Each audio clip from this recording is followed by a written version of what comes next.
intercepted. Coming back the other way. Ifatu Melifonwu. This is going to be over.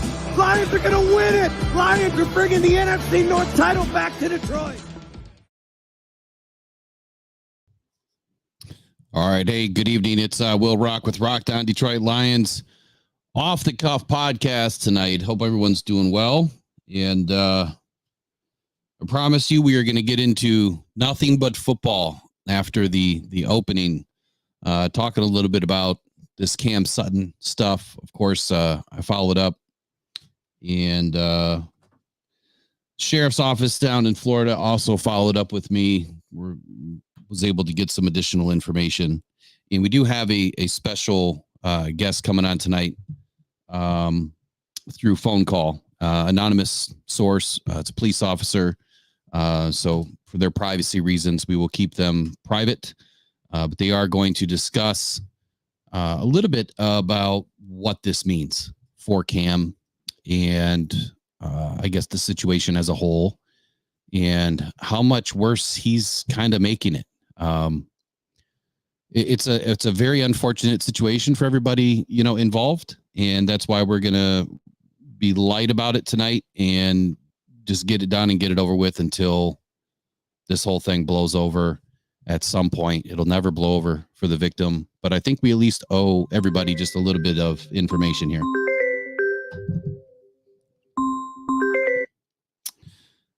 This is Will with Rock Down Detroit Lions. Is this my anonymous source? Yes, sir. All right, buddy. Thanks for calling in tonight. So just so everybody knows, this is a police officer here in Michigan is going to talk a little bit about the Cam Sutton issue. I do have the police report. I want to bring it in here. That's not it. I want to bring it in here because I noticed something. And when we had a conversation earlier, I did not know this information at the time, but I read something in here, and what it says is battery 1, battery aggravated, completed, and it says it's domestic battery by strangulation, and the victim loses consciousness. Now, it doesn't say the victim, but it says loses consciousness in parentheses, and I can only imagine that is in addition to this charge, meaning like that's what happened to this victim. Could you clarify one way or the other if the accuracy of that or what that really means? Yeah, it's just obviously this occurred in the state of Florida, so each state has different types of laws. And Michigan does have a strangulation charge, which is a felony, but nothing in regards to consciousness. But there's other charges like assault with intent to do great bodily harm, less than murder, or assault with intent to murder. Those are in Michigan. So it could be a completely separate charge down there in Florida if one were to lose consciousness. Okay. So is it safe to assume that the victim lost consciousness here, or would that'd be too... If that's in the warrant information that the judge signed to issue the warrant based off the information in the police report, I would assume so. Okay. Well, I appreciate you coming on tonight. So would you just kind of walk us through a little bit of the situation here? I mean, is it weird to you that it's taken this long, for Cam Sutton, 1, to be apprehended, and 2, I guess, what would be going through your mind as a police officer if you were brought into this situation to try to find this guy? What is he potentially facing? I guess what would be on your mind right away as an officer involved in this type of situation? Yeah, I think obviously as the longer it goes on, the more concerned we get for his safety, or he's just that much committed to being on the run. But one thing he's got to think about is, typically when warrants are issued, police hope that the suspect turns himself in, and a lot of times, the majority of the time, they do that. And in this case, I can't speak for every judge, but if somebody were to have a warrant for their arrest and they go in there with their lawyer and they go turn themselves in to get arraigned on the warrant, the judge tends to have a lot more leniency in regards to bond, to where it'd be lower, or a personal recognizance bond where they basically just have to show up on their own recognizance. But the longer this goes on, the prosecution is going to have a lot more ammo to say, whenever he gets arrested, listen, judge, he's a flight risk. We can't have a low bond in this case. He's extremely wealthy. The prosecutor's office could request no bond or an extremely high bond or some sort of GPS monitoring device. But we've seen cases too. I know in Michigan, it probably hits home the Crumbly parents. Once the warrant was issued for them, they were found down in Detroit.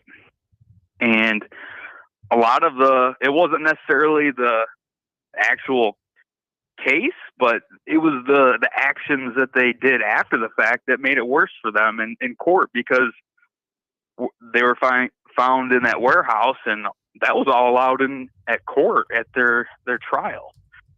The judge allowed that. So, and the jury got to hear it, and obviously both of them were found guilty. So, there's potential that it could be used in any future court hearings or trials for Cam too. Well, that's certainly not a good situation. Obviously, we're more worried about the victim in this case at this point. Cam's career's obviously on the fringe, more than likely over. It appears that we have a really bad lag. So I hate to do this, but I've got to cut and try to come back and see if I can get it fixed. I appreciate you calling in.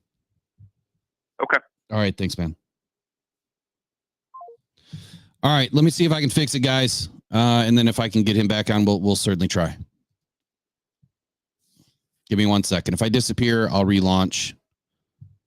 I don't see the lag on my side.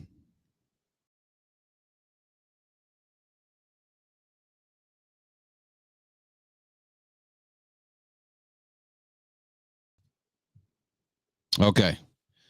Let me know if it gets any better. I just relaunched it, and we'll see if it smooths out. I've never had a lag issue that bad.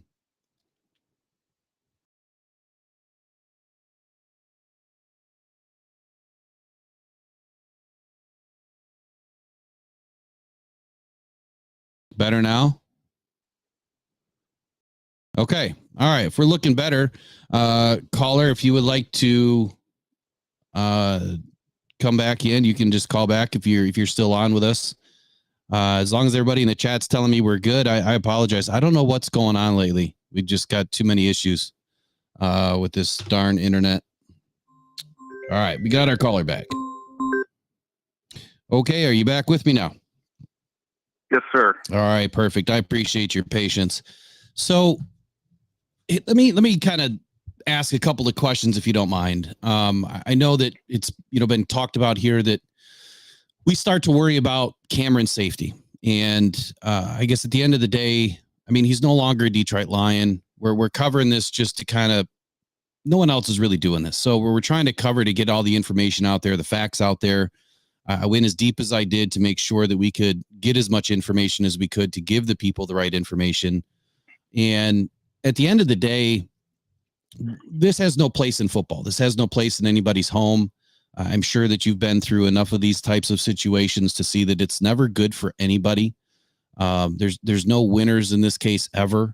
Obviously, Cam has whatever he has coming to him. But the biggest question that I have is, how on earth can someone who is more than likely not a career criminal, otherwise he wouldn't be in the NFL, how can he just stay ghost for so long? And with the license plate trackers, how are they not tracking this guy down? Like, they've searched everywhere, and the guy's attorney's not even apparently calling back to the sheriff's office. Per the email that I received back from the sheriff today, they've had zero contact from any representation from Cam Sutton. Does this all just sound really odd to you?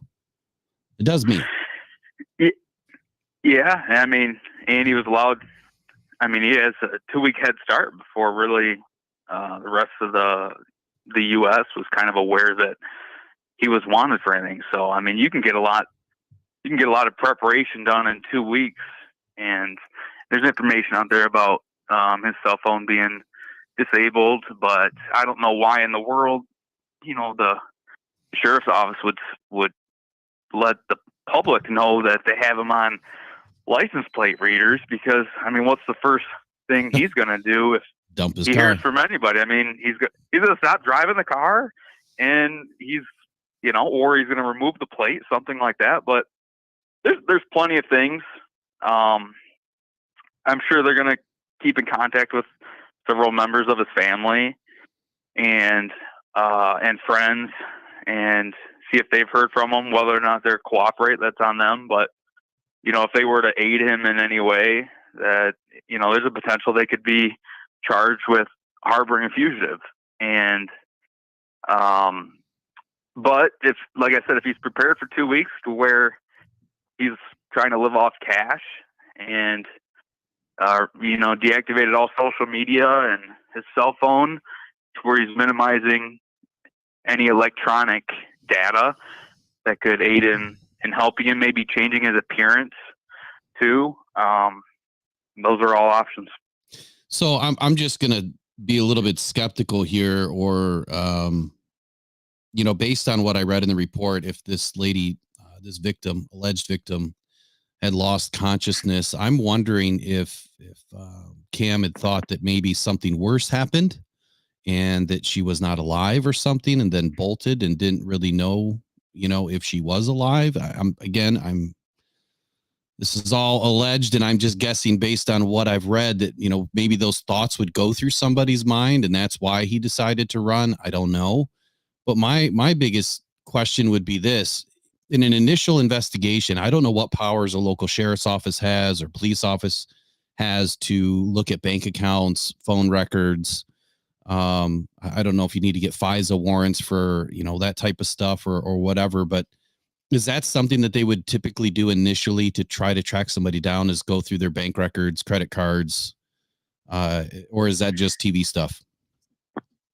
Yeah, that's certainly an option. And not out of the ordinary. I don't really know how that sheriff's office works, but those are all things, especially, if you did do that and you see a big withdrawal from a bank account for a large sum of money, that would certainly be a red flag. Yeah. But yeah, those are options and can certainly be done. I guess the one thing that, I'm sure is on other people's minds too, but this came to my mind today, that, a lot of people are connected in this world, especially when you're in such a big organization like the NFL. I mean, you get introduced to so many powerful people that know things that, maybe the average American doesn't know, about offshore accounts and what's legal and what's not, or how to put your money in offshore accounts and then have access to it. And the other thing is Bitcoin.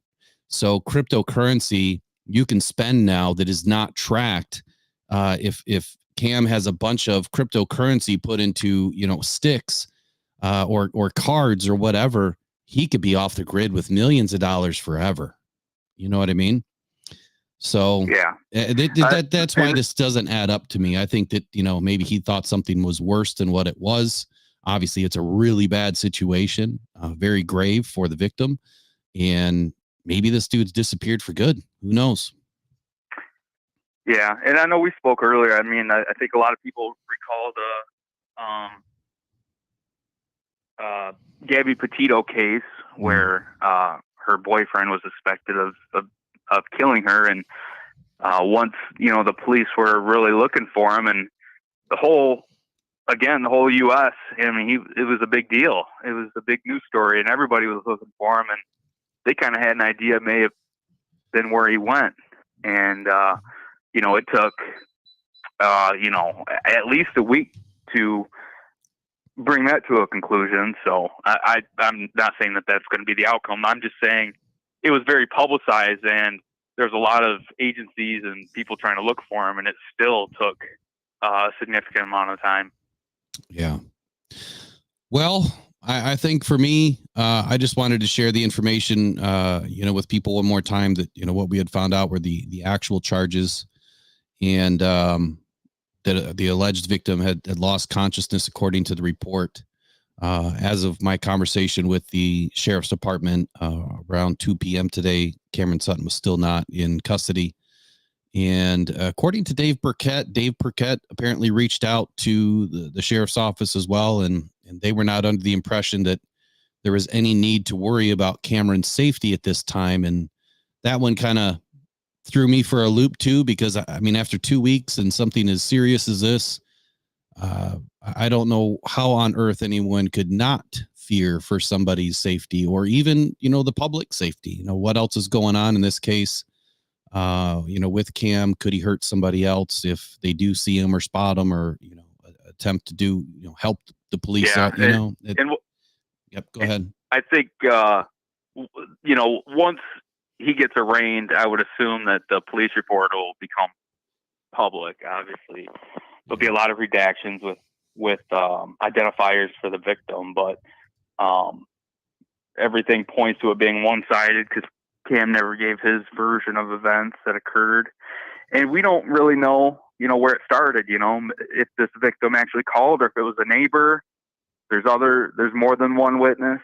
But the other point is the Hillsborough County Sheriff's Department, their jurisdiction ends in that county.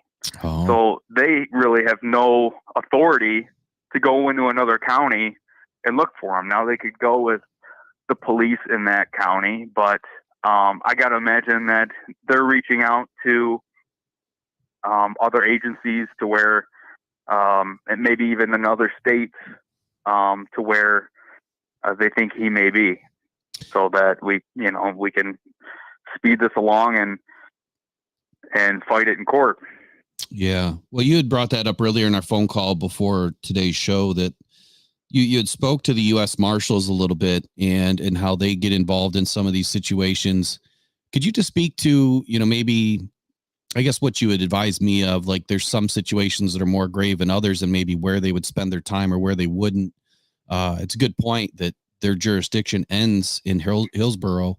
So it's going to require a lot of assets, or a lot of municipalities working together to try to figure this out. And I can only assume that with all the red tape involved, it's not easy.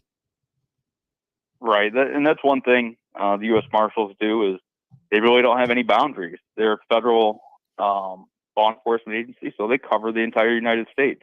And this is what they specialize in is the recovery of fugitives.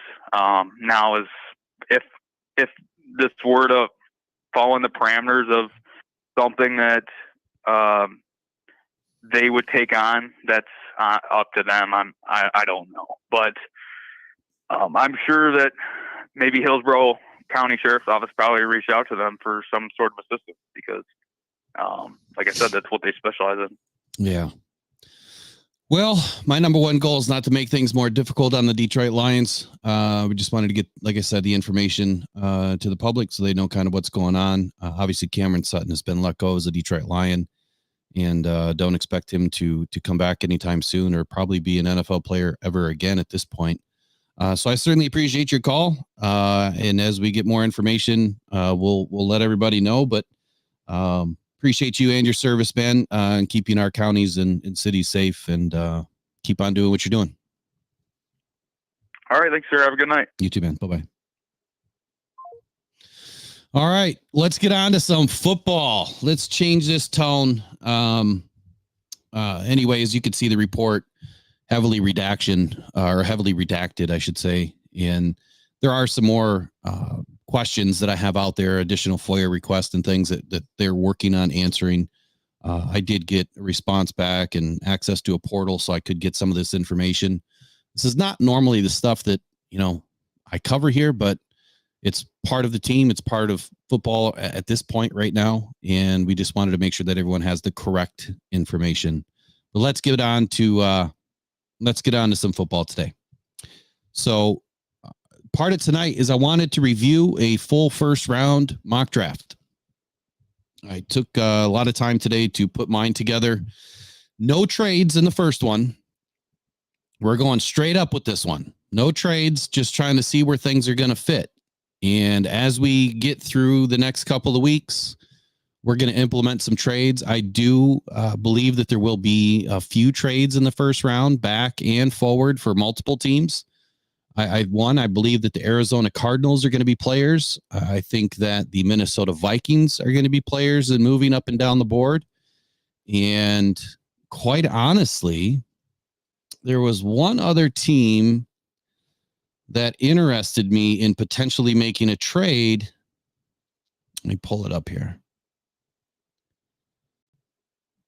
And it would be your Detroit Lions, but also Kansas City Chiefs sitting at 32. I don't think that they're going to want to sit there. I mean, there's quite a few players that will end up being available at 32, but something tells me they might be looking for something a little bit different to help Patrick Mahomes on the offensive side of the ball. Now, there will be a few receivers available at 32, one of which I've mocked to them today. But I think that they could be potential movers and shakers in this draft. So without further ado, let's bring in the mock. And once I find it here.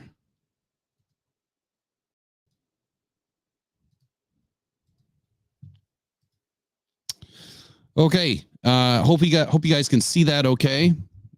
If not, that's really the best I can do with using slides. But before I move forward, let me welcome everybody into the chat. You guys are awesome for jumping in early. Tracy, of course, moderating tonight. We got DM Ray, Steve K, Lone Wolf, Mike P, Justin G. I remember Tobin Wrote, John Doe, Evan Smoke, Steve K, King SJ, and Donovan Amos, says Detective Will. Yeah, it's funny, right? Shelly, Doug Michael Rosine, and I Register. Josh Jackson, I don't think I've said your name yet. J Mommy's in the house. Is that still you? And Shadow Viper 619 is in the house. So welcome everybody into Rock Down Detroit Lions off the cuff. Let's do the mock draft number 1. So you guys have probably had a moment to take a look at it. As you can see, have Caleb Williams obviously going number 1 overall. And I'll be honest with you, I don't know that is going to stay there. I don't think that at the end of the day, as I get through the last few mock drafts that I do, I don't know that I'm as solid on Caleb Williams going number 1 overall. Something's telling me that he might go number 2, 3, or 4 as opposed to number 1. But I'm beginning to wonder if Chicago is going to like Jaden Daniels or May a little bit better. And I think that some of that information will make more sense, as we get through the next few weeks, more information comes out. But Caleb Williams, number 1, clearly the Chicago Bears need a quarterback. But look, don't be surprised if Chicago trades out of number 1 at some point. If they can move back to, 3, 4, or 5, that still puts them in a position to get one of these top quarterbacks.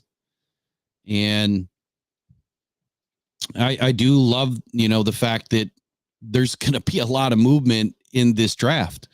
I think that there's a lot of teams that are not happy with where they're picking and that they're not happy with the way that this draft is kind of shaping up.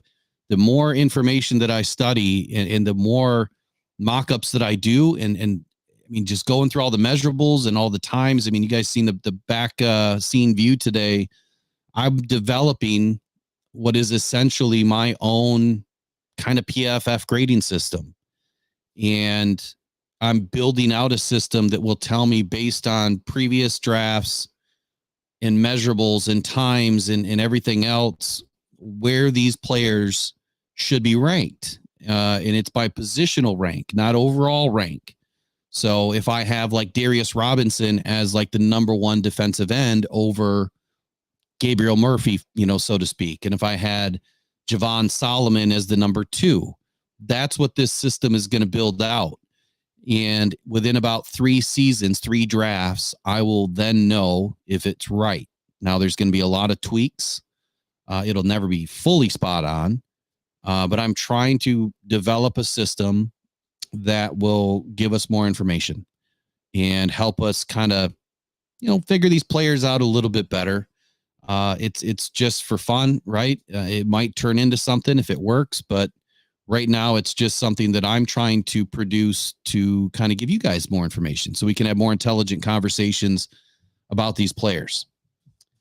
J Mommy says Caleb has many questionable issues to deal with, learning to actually learn how to take a snap under the center and many other things. Yeah, I don't doubt that. And, I also kind of doubt his mental state of mind. Like, he seems really cocky, arrogant, but at the same time, so well-spoken. And he just throws me off. Like, he's a hard guy to read. And without being in the room with the guy, it's kind of tough to really make a sound, I don't know, decision on who he really is. Like, look, I don't care if the Bears get a bad quarterback. I mean, I'm not going to be mad. I'm just saying, I don't care. But for purposes of trying to get things right, we try to do our best job at figuring out these people. Thanks for the compliment, Justin G. I don't even know where I got this thing, but I like it. So number 2, Washington obviously needs a quarterback. Now, the other thing that I wanted to throw in here is I'm going to be comparing mine to Daniel Jeremiah. So let me get him on the screen too. Starting off the way we did kind of got me off track here a little bit.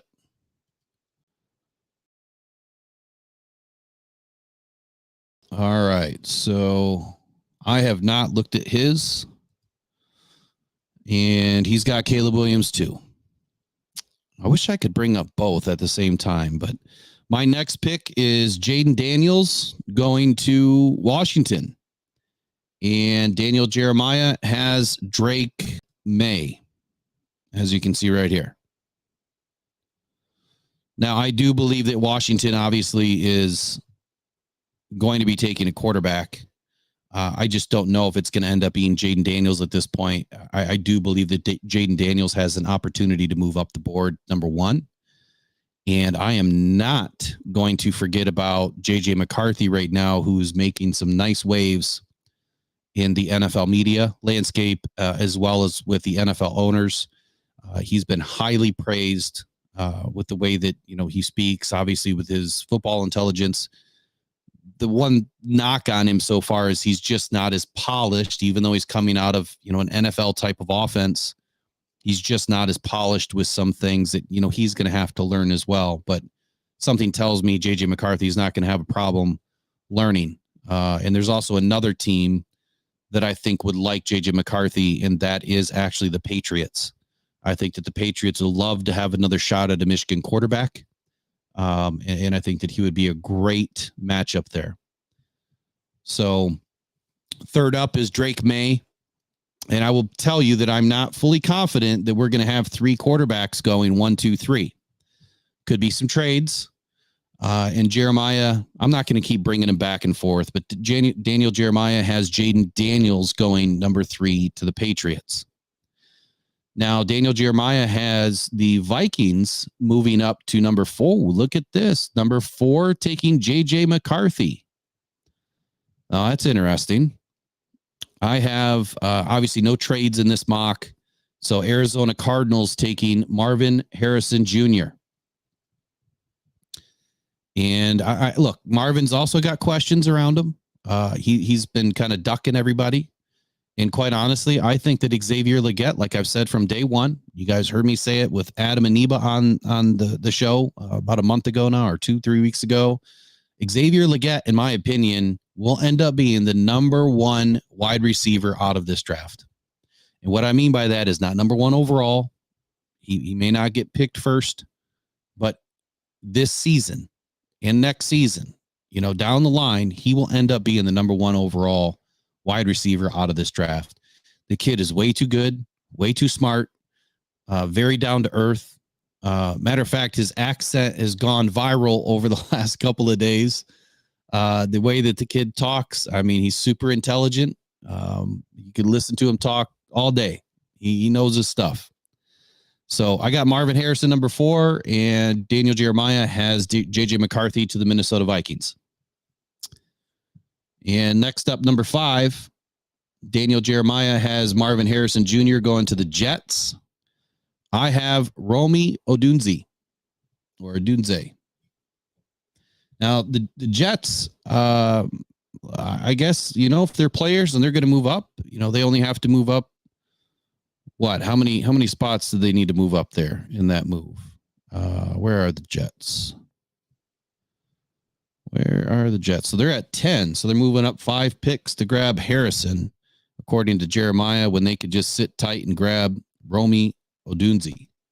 I like Romy Odunze. I think that he's just as good, as Marvin Harrison, depending on which offense he lands. I think that he's going to do excellent at the next level. I just think Xavier Legette is going to be that much better. John Desage, you haven't missed much yet, man. I just started doing my mock. So this is my first round mock, no trades. But what you did miss is I had anonymous source. He's a police officer in Michigan, 10-year service. And thanks again for coming on.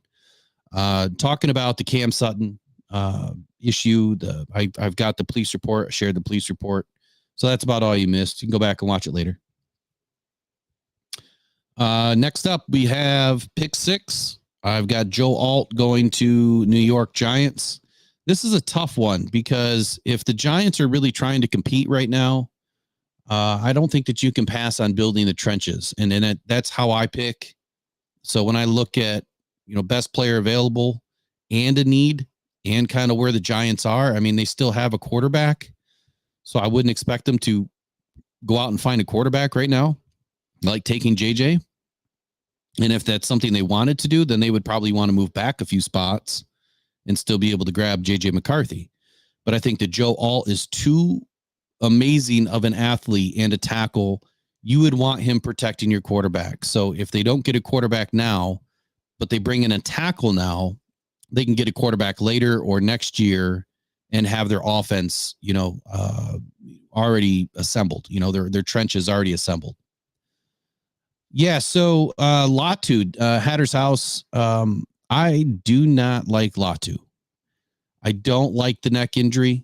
We've seen it as Lions for so many seasons now with these injuries creeping back up on players, injuries they've had in high school even, but college. And Latu had a pretty nasty neck injury to the point where his college coach, before he transferred, said that his career was done. Now he played another 2 seasons, but this is different league entering the NFL. So I just wouldn't want to take that chance. But that's why I have him either slipping or not in the first round at all. And this is just number 1. So we'll get there.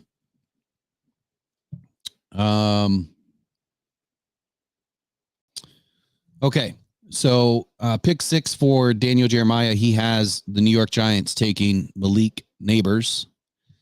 And he says this. He says, I would not rule out the Giants trading up for a quarterback here. Well, that's interesting. I just said the exact opposite. I said move back. If they stick and pick at number 6, adding Neighbors' playmaking ability would be a good move.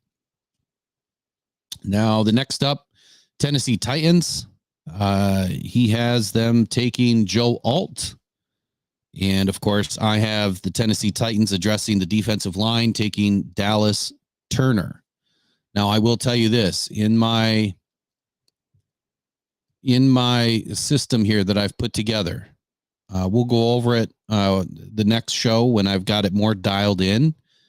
But I will tell you right now that Dallas Turner is essentially the number 1 defensive end in this draft based on my workup here. And I'll give you a little prequel here. Darius Robinson will end up top 3 based on the numbers. And that's because I gave him some pretty bad scores because of his measurables. Like he had a terrible broad jump, really bad split, bad 40, but he also scored 5 elite scores. He had the most elite scores out of anybody. So I think that Darius Robinson is going to surprise some people. I really do. So anyway, Tennessee Titans address the defensive front with Dallas Turner. And next up would be Atlanta Falcons. Now, Daniel Jeremiah has them taking Dallas Turner. Man, we're just kind of flip-flopping here. And what he says is the Falcons took care of their offense in free agency, most notably with the signing of quarterback Kirk Cousins. They still need to address their annual pass rush concern. And I had them taking Quinion Mitchell, locking down the back end of their defense. Now, of course, I would love to see Mitchell, slide down. But right now, this is best player available to fit a need. And the Falcons apparently still need a cornerback.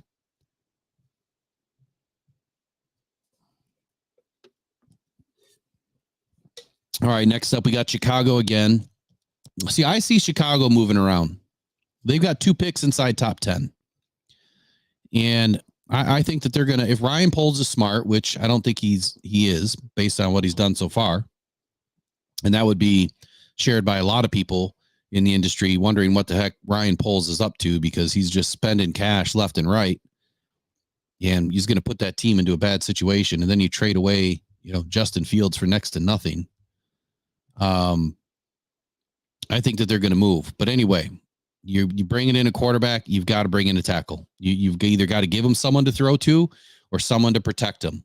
And right now, I think, what did they bring in? Jones last year on the left side. So they need a right tackle, and they need someone to protect Caleb Williams.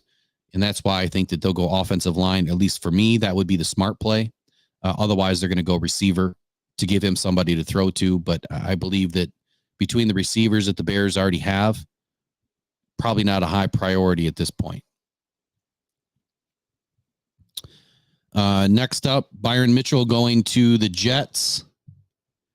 Now, Daniel Jeremiah had the Jets moving up to 5, taking Harrison. So at pick 10, he had Los Angeles. Hold on. Who does he have there? He has Los Angeles Chargers at 10. So the Chargers moved up, according to Daniel Jeremiah. Or no, they moved back.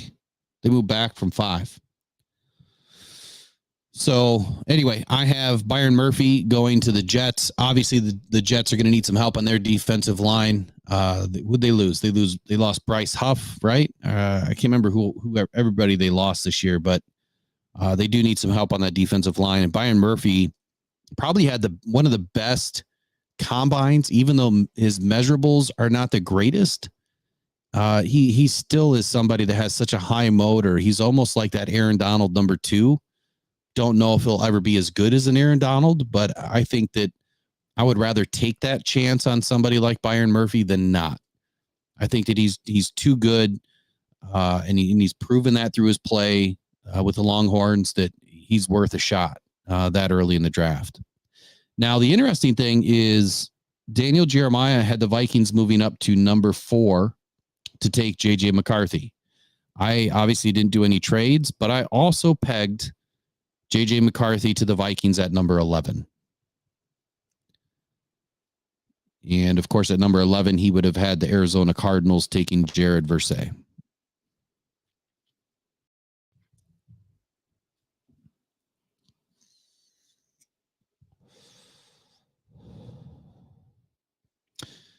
Tracy says that left a big hole in the Rams defense. What did I miss? J Mommy says the Lions drafted Green last year. He's got size and speed and already had a chance to learn a difficult offense. It's a good point, J Mommy. Very good point. Easy Does It says with Reynolds possibly not returning, you got to think the Lions wide receiver at some point in this draft, being that it's a loaded wide receiver draft. I agree with that. You'll see at some point. I believe the Lions do take a wide receiver. Now, I didn't do any trades here. So I think that the Lions do pick up a wide receiver, and I think that they do it early. I think that if they make the trade that I'm hoping they make, and they pick up a very early second round pick, I think that that's where they're going to find their wide receiver, Xavier Legette.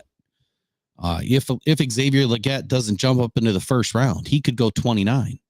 And I would be totally fine with that. I know a lot of you would be probably upset. I know Derek would probably flip out, but I think that Xavier Legette is worth it. I really do. And you always have to, worry about the what if. What if Amon-Ra goes down? So next up, Denver Broncos. I had Jared Versay and Daniel Jeremiah had Brock Bowers. So the Brock Bowers saga to me, look, I know that this is not a huge pressing, concern for some teams, but taking a tight end that early, man, you've got to be really, really, really good. You've got to beat all of the other wide receivers on the board. And I just don't see that. I don't see Brock Bowers performing, anywhere close to what Sam Laporta did in his rookie season to have it make sense to where you pass on a wide receiver. If you want to take a tight end that early, I would think that you would want to take a wide receiver first, in my opinion. And I mean, unless you're really hard up for a tight end, I don't think Brock Bowers gets taken that early. I would be really surprised. Unless somebody thinks that this guy has a piece of Sam Laporta in him somewhere. Those guys come so few and far between. The tight ends like Sam Laporta and a few of the others that have done it in the league that have had really good, rookie seasons, but not very many. Not very many at all.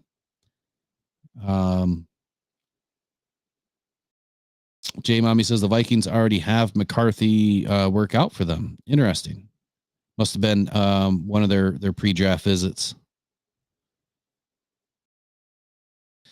Easy Does It says, I love how the draft never goes the way anyone thought. So Easy Does It. Let me let me show you something. You guys are probably gonna. I don't know if I ever shared this with you guys. I'm sure I've said it, but I don't think I ever shared my article from last year. And I quit writing, which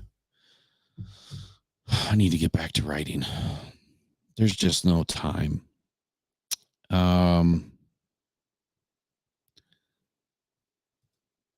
got to find this post because I wrote an article prior to the draft, and you guys won't believe how many I got right. And just doing the same thing I'm doing now, except this year I'm way more busy, and it's really hard to focus on just that. Oh, goodness. Where is it?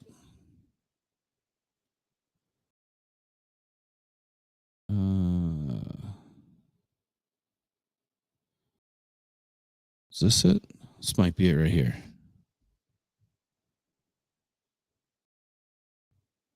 Yep, I think this is it.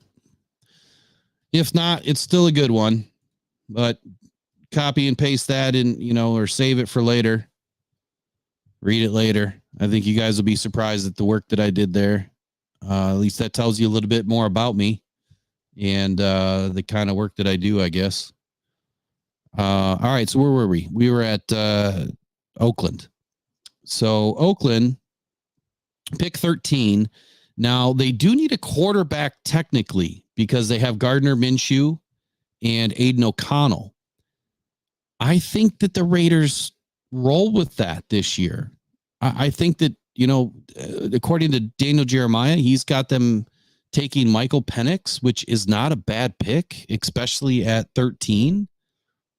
But I don't think that Gardner Minshew is terrible by any means. And I would almost want to see how their season goes. And if they finish, with a top 10 pick again next year, which is likely, then take a quarterback then. There's a decent draft class coming out for quarterbacks again next year. And I wouldn't want to pass on somebody. Now, I'm not high on Jerzon Newton, but they do need some defensive line help. And to have him next to Crosby would be huge. So I would, that's why I've got Jerzon Newton going there right now. They do need some defensive line help. And I think that passing on a quarterback right now would be a good idea. Hey, how's it going, Better the Hunt? Good evening, man. Thanks for stopping in tonight, joining the stream.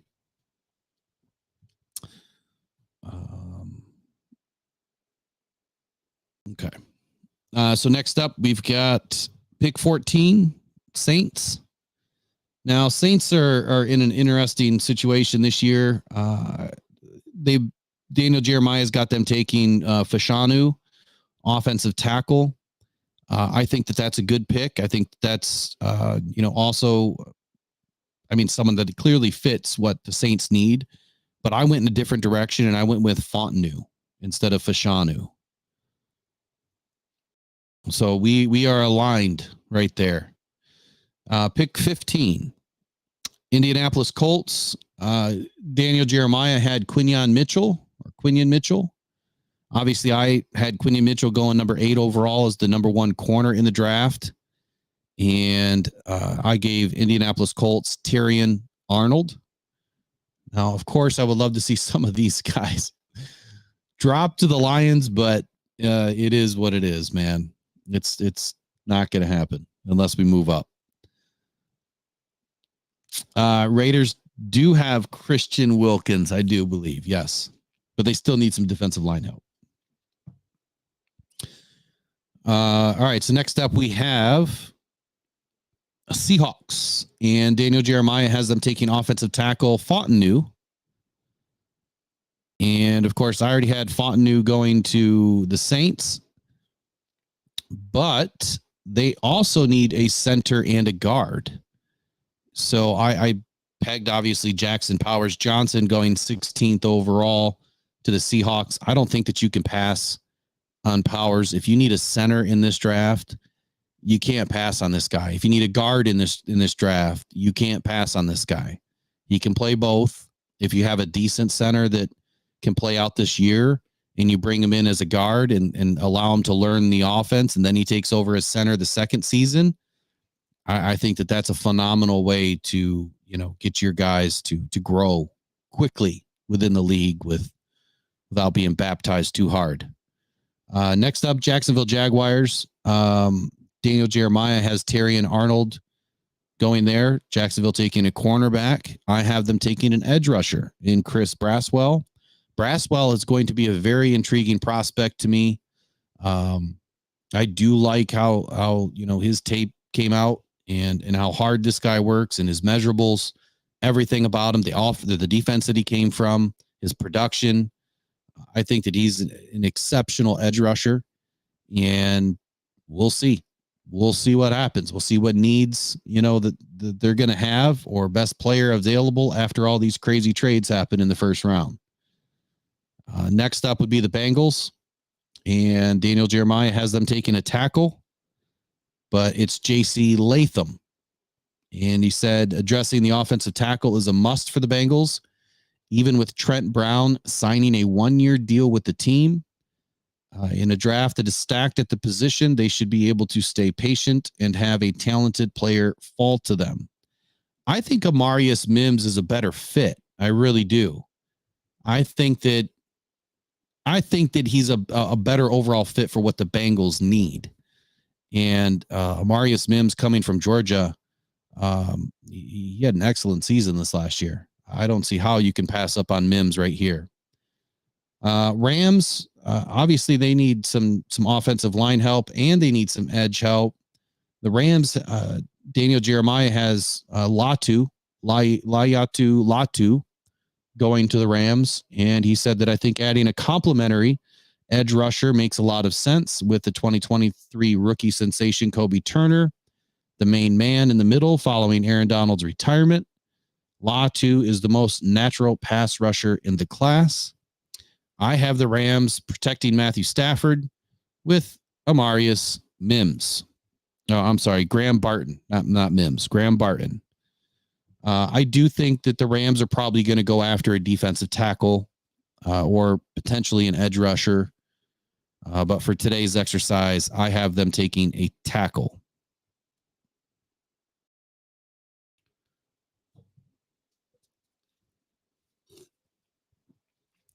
Okay. Next up, we have Pittsburgh Steelers at pick 20. And I have them taking Malik Neighbors, wide receiver. And Daniel Jeremiah has them taking offensive tackle Tyler Guyton. He says the Steelers have undergone a complete makeover at quarterback, but they still need an upgrade at tackle to play opposite of last year's first-round pick, Broderick Jones. Oh, so that's where Jones went. I thought Jones went to Chicago or something for some reason. Well, then that makes a lot of sense there. But I have them taking a wide receiver because who are they going to throw to right now? And you've got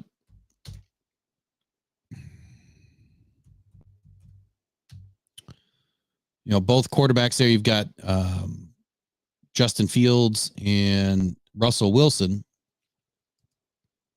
They need someone to throw to. As of right now, their depth chart is looking like this. You've got Calvin Austin, Marquez Callaway, Dez Fitzpatrick, Keelan Harris, Von Jefferson, Denzel Mims, George Pickens, and Deuce Watts. Pickens is about the only one. I mean, Von Jefferson has his days, but there's really nobody else on that roster that is a true number one, in my opinion. I mean, Pickens is good, but I don't think that he's, a true number one.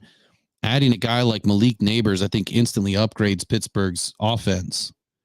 But what do I know? I mean, Daniel Jeremiah has been doing this forever. We'll see what happens. Pick 21, Miami Dolphins. He has them taking Graham Barton, inside outside lineman. I have him taking Brock Bowers. So that's where I have Brock going because I feel like the Dolphins could really benefit from a playmaking tight end.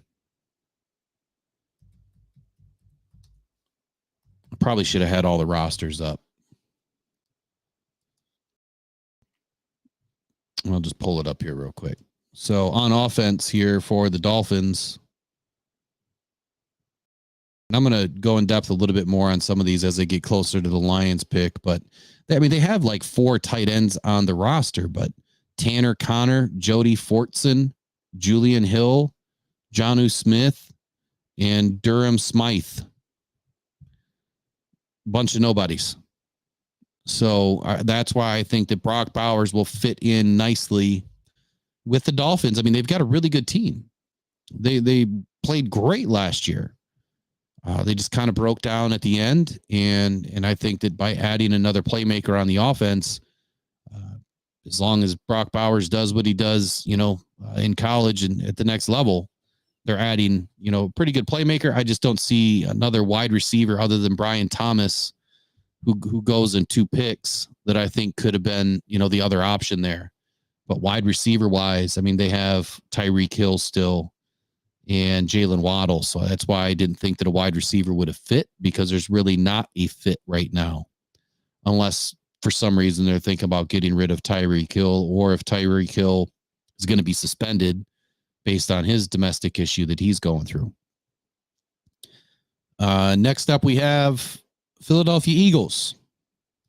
So as we know, the Eagles brought back CJ Gardner-Johnson at safety. And I assume that Slay is still playing. But right now they have James Bradbury, who I think they joined. Didn't he join the Eagles last year? They got Mekhi Garner, Mario Goodrich, Tyler Hall, Josh Jobe, Zeke McPherson, Tijuan Mullen, Eli Ricks, who came out last year, Keely Ringo. So they're pretty set there. Darius Slay. So they've got quite a few cornerbacks right now, which Ricks, Ringo, and Slay are all pretty good. But I have them taking Nate Wiggins as of right now. Slay is about on his way out. I can only imagine. He's got 11 seasons in. Don't know how much longer the Eagles are going to keep him around, so why not bring in a nice young rookie right now? And then you have Ringo, Ricks, and Wiggins. So 2 rookies or 2 second-year players and a rookie that can take over your cornerback room when Slay exits. So that's why I fit the cornerback to the Eagles. Next up, the Vikings. Look, they've already grabbed their quarterback of the future in J.J. McCarthy at number 11. I only think it makes sense to add a wide receiver. And who better than Brian Thomas, a field stretcher? There's been some grumblings that Jefferson is not happy. He wants out of there. So if something were to happen where Jefferson is traded, they're going to need another wide receiver. And right now they have Jordan Addison, Dalen Baldwin, Lucky Jackson, Tristan Jackson, Justin Jefferson, Malik Knowles, Jalen Naylor, Brandon Powell, Trent Sherfield, and Thayer Thomas. So they have a good cast of wide receivers, some young wide receivers too, but they do not have another field stretcher in the event that Jefferson goes down or Jefferson gets traded. So that's why I chose Brian Thomas Jr. And no, I do not want Brian Thomas Jr. to end up a Viking.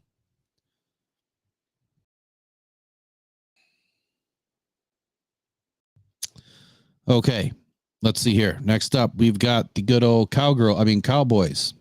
Did you guys see my reel on Facebook by chance about Jerry saying that he wanted some cornhole, or he wants to get some, what did he say? I wanted to get some glory hole. That was it. Glory hole. He remembered the glory hole days and he wants him some glory hole. I about lost it. I was in tears when I heard him say this. So of course I had to make a reel about it. And I think like 20,000 people saw it already. It went nuts. I've never had a reel do something that good. All right. So anyway, Cowboys, I'm not going to spend any time on them. They need some offensive line help to protect Dak. Who knows if Dak is still going to be around with all the crap going on down there too. So it is what it is. But I have them taking a tackle. I could care less who they really take. Honestly, we're going to kick the crap out of them this year. Again. Next up, Green Bay Packers. So this was a tough one. So you guys know that I have not been high on Cooper DeJean, but I have said it in the past that I believe that Cooper DeJean or Cooper DeJean, however you pronounce his name, I project him more as a safety. I don't project him as a corner at all. Before I forget, let me back up here. Miami Dolphins, I had Brock Bowers, Daniel Jeremiah, Graham Barton. The Philadelphia Eagles, this is good. I had Nate Wiggins. He had Nate Wiggins. So we're in line on 2. And we're actually in a line on 3. But I had Brian Thomas Jr. going 23rd overall. So does he, but to the Cardinals because of the trade.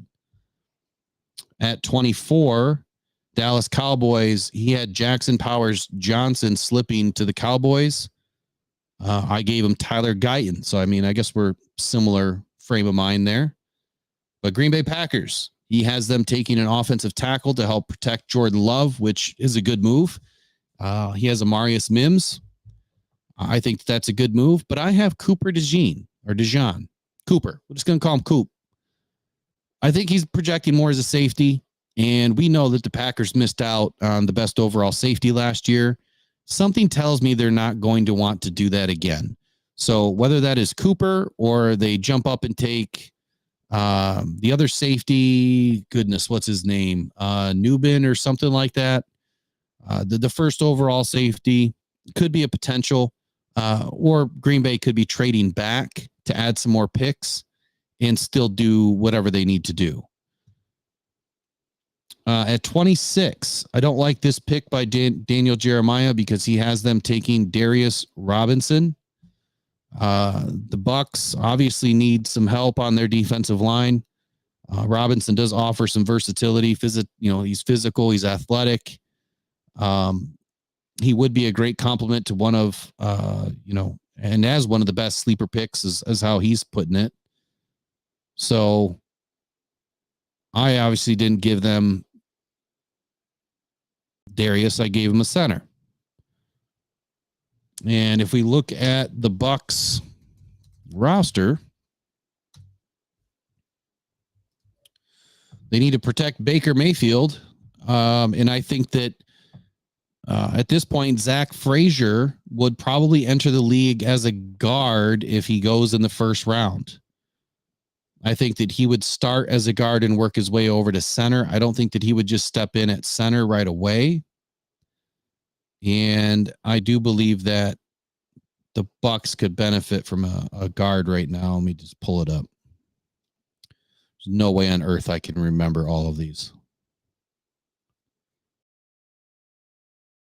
Come on now. Here we go.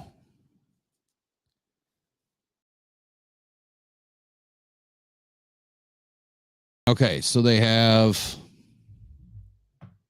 Cody Mock, who they picked up last year. Cody was terrible, even though I liked Cody. He had a rough year. So they needed a guard last year. They're going to need another guard this year. They have Logan Stenberg, as we know, was a Detroit Lion. He is not very good. They have Sua Opeta, not very good. Ben Bredesen, not very good. So they need some help there. I think that they would benefit from adding a guard, / center. I mean, our defensive line was not the greatest, and we were slaughtering the Bucs. We were all over Mayfield. He had no time, even though the score was a bit tight. Their defensive line, was going head up with our defensive line.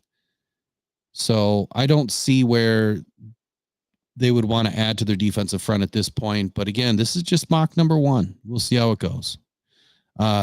Next pick, 27, Arizona Cardinals. Daniel Jeremiah has them taking Byron Murphy.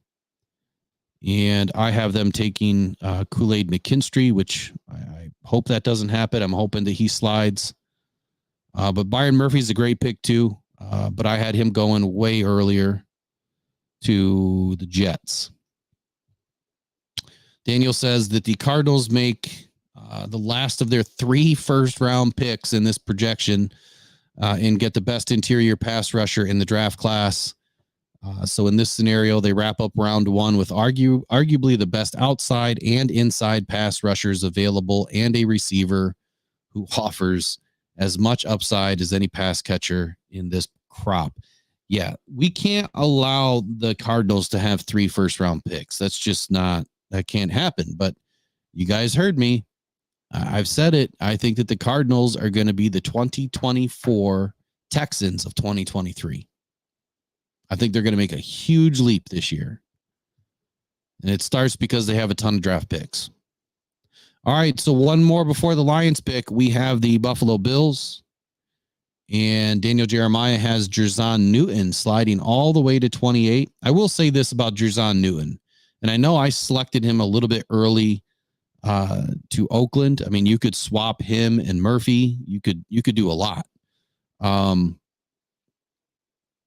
I'm not as high on Newton when I watch his tape as I am some of the other guys, but we'll see how that, fits the rest of the team's, I guess, mind as we get through this draft, because Newton does some great things defensively.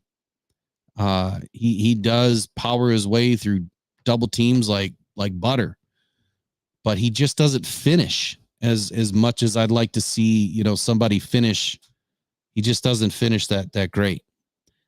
All right, so next up, Detroit Lions. I have them, of course, taking Darius Robinson.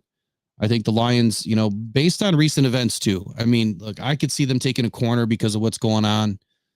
But at the end of the day, if you strengthen this defensive front, your corners will benefit from that.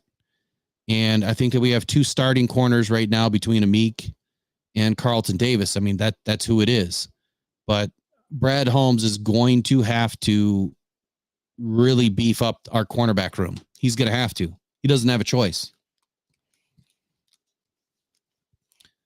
I mean, we're missing our number 1, who probably could have been a number 2 this year if Carlton Davis beat him out. But Carlton Davis right now is only on a 1-year deal. So we're going to have to do something. And unless this trade still gets pulled off for Snead with some team, and could be the Lions, could not be. Who else is really out there? I'm surprised Steven Nelson's not in the building yet. There's a couple of other free agents available that are pretty good, and even for depth, they're pretty good.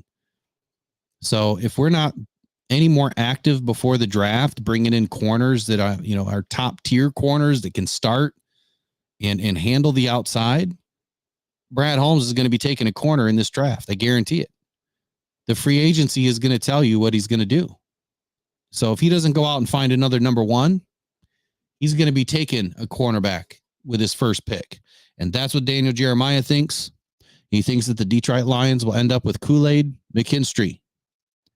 And he's, somebody I did a video on a few weeks ago. Some of you guys slam me saying that, oh, no, that's not going to happen. The Lions don't need a corner, blah, blah, blah, blah, blah, right? But we didn't know this was going on with Cam either. He just fits, though. He fits.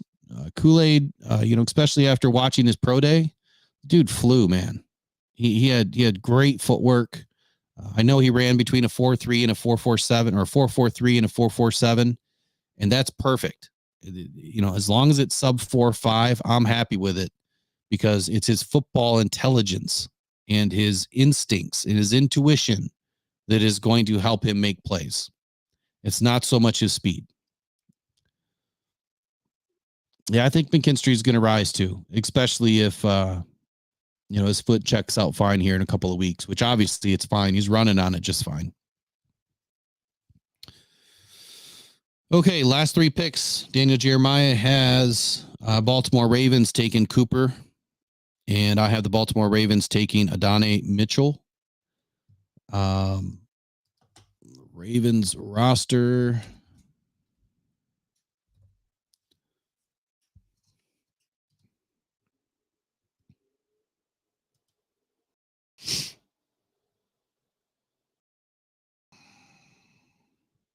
So right now they have,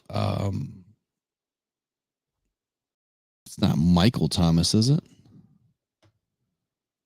Nelson Aguilar, Bateman, Wallace, Zay Flowers, T. Black. They don't have Michael. That's not Michael Thomas. Who is that? I didn't see this guy on the roster earlier.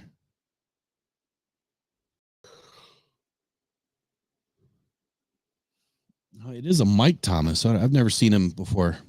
Anyway, they're kind of light in the wide receiver room. That's why I gave him a wide receiver.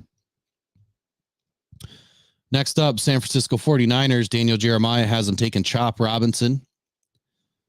I do believe that Chop has an outside edge, no pun intended, to squeeze into the first round.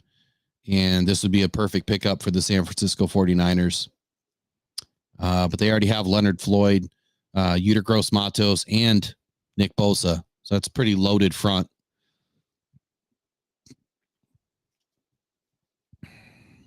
And then Kansas City, like I said, I think that they're going to try to move around.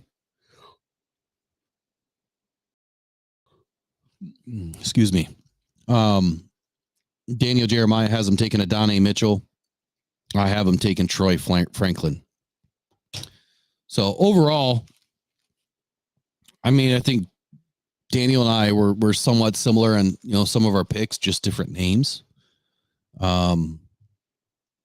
which is slightly encouraging. But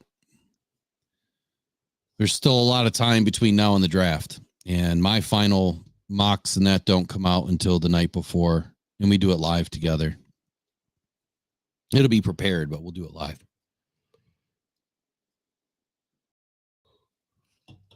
What is that? Yeah, they can give Brad one for some curly fries and a shamrock shake. What am I missing in here? Yeah, I don't see Arizona drafting 3 times in the first round, but they have so many draft picks and so many draft assets. I mean, they could pull it off.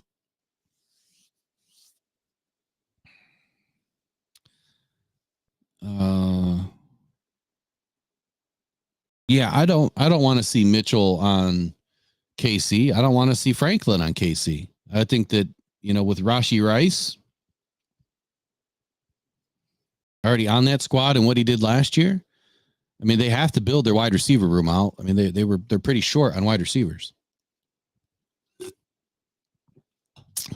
All right, so let me show you my my nutty incomplete scale here. I don't know what I'm going to call it yet. I don't have a name for it.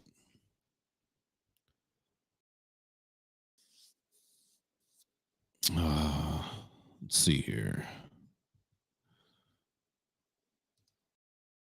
Give me 1 second. I got to add a couple of things. So who do you guys want to see the Lions take? I mean, given, the situation right now with the cornerbacks, I mean, do you still think that the Lions are going to attack the defensive end? Do you think that they're going to attack the cornerback room? And where do you see them being big time players in this draft? I guess put your number one wish in the chat. What player do you really want to see join the Detroit Lions?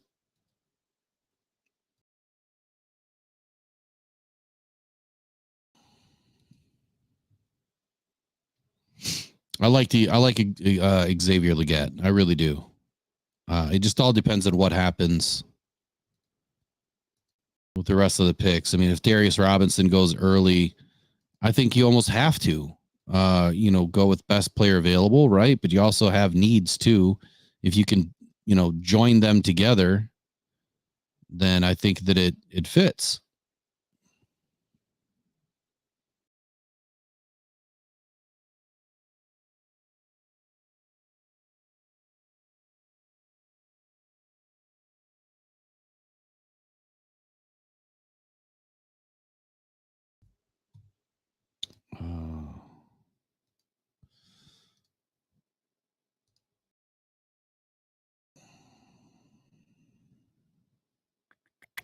Has anybody watched Eric Watts from UConn? Because the UConn guy has finished high on my list, on this list that I put together.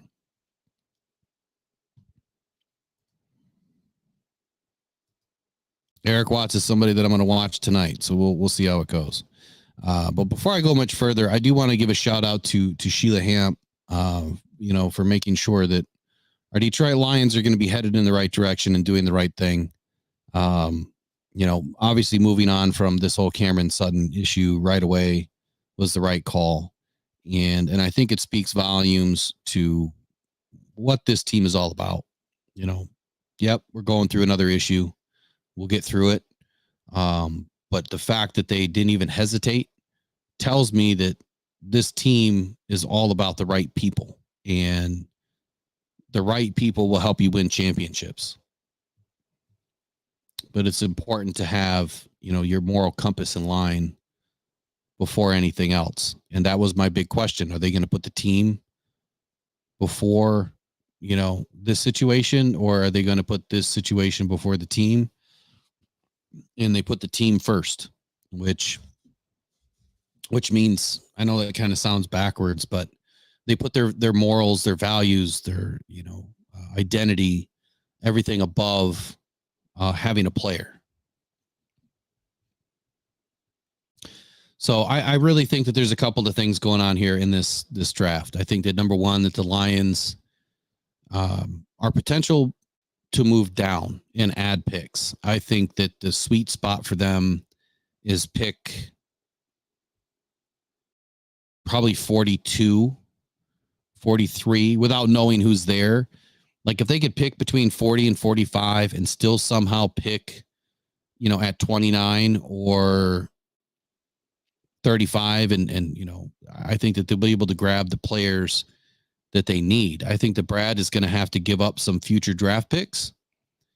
And I wish that these PFF mocks, and I haven't, played with any other ones, but I wish that they would give you the option to trade 2026 draft capital, because it only would make sense to say, look, I want to trade, but I'm not giving up everything this year. I'd rather give you 25 and 26. It would cost you more, but maybe by the time you get to that draft, you will have more draft capital. So I do believe that they're players to move back, just like some of you guys are saying in here too. And it only makes sense. Add more picks early. You got rid of a 3rd round pick that we desperately needed. Now you need to move back up and grab one in the middle of the 2nd round as opposed to the 3rd round to be able to grab your Darius Robinson or your Chop Robinson or your Xavier Legette, or even a corner. It could be a TJ Tampa. It could be a Kool-Aid McKinstry if he does drop for some reason. There's a lot of options, but you've also got to have your eyes on some of these lesser known players, and that's what I'm finding out. So this is not done yet, so don't judge me on it just yet. This is complete rough draft. I just started messing with the grading today, and it's not finished. It's not even close. But if this grading was correct, this is crazy to me, but I wouldn't be surprised. So there's some players in here that I have not evaluated yet. And let me try to make this a little bit bigger. Oh, that's too big. There we go. All right, so there's some players in here that I have not evaluated yet, but let me just kind of give you the brief rundown here. So the score, obviously, this is my score, for the overall measurables and everything. This is how I'm grading them. One, I go in and I look at all of the elite players. I get like 20 of the top elite players in the NFL at their respective position. And it doesn't matter what year it was from, but it has to be within the last 10 years, more specifically like the last 5 or so. I grab the top 20. I then average out all of their measurables, and then I'm building this model. And based on what I find, I built this out. So like red obviously is bad. Blue is elite. Green is better than average. And orange is average. So blue, you get 5 points. Green, you get 3 points. Orange, you get 2 points. Red, you get 1 point. And what I'm looking at is, the elite measurables, like 34 and 3/8 inch arms for an edge rusher. That's huge. That's awesome. So, it's anything over 34 inch arms is elite, or 34 and a half inch arms is elite, I think is how I put it. Maybe it's not. Maybe it's 34 and a quarter. Wingspan. So I don't know if you guys know this, but wingspan, for an NFL player, if your wingspan should be 2 inches longer than your height. So if you're 6 foot, your wingspan should be 74 inches. So if it's not 74 inches and you're 6 foot tall, if it's less than that, well, that's a negative, because that means your arms are shorter than what your body proportion is. But if your arms are 4 inches longer than your height, then that means you're in the positive. Your arms are longer than what your body is proportionally to your arms. Some of these players literally have arms that are 7 inches longer than their height, and they would be rated elite. Obviously, Dallas Turner is one of them. Darius Robinson is one of them. Chris Braswell, Austin Booker, Fetui, Tupiolo Fetui, whatever his name is. This Eric Watts guy from UConn, Cedric Johnson. So all these guys have elite arm length or wingspan. And then you look at their arms. How does it match up? Well, some of their arms are actually, this doesn't make sense. Their arms are short, compared to the scale, but their wingspan is long. So some of them match up, but some of them don't. And I don't understand that. I don't know if they were measured wrong at the combine or what. But anyway, I'm building this all out so that I can then grade all of these players. And according to this right now, I'll open up the phone lines here 1 second. This Jalix Hunt guy would be our number 1 overall defensive end because of his measurables. You got 5, 10, 15, 20, 25, 30, 35, 40 points. And I watched this tape and he was terrible. So that part didn't make any sense. So he's got all these elite measurables, but then you also have to add the other component, which is not done yet, which is his production. So this is just page 1. And then we add in the production and it'll spit out a number. So it's not quite the RAS or, anything like that. I've never even seen what they do as far as, how they built out their system, but I'm trying to build out my own, have some fun with it. All right. We can open up phone lines right now. If you guys got the number, go ahead and call. If you guys want to call in, otherwise it's 313-312-0348. It's going to be a short show tonight. I thought it was going to be about 2 hours, but we got through some of this a little bit quicker than anticipated. I think at the end of the day, the Lions, they got a lot to figure out this offseason. And we've got some big holes that need to be filled. This free agency period has not been as lucrative as I think that some of us were expecting. And we'll get there. I think that Brad's never done.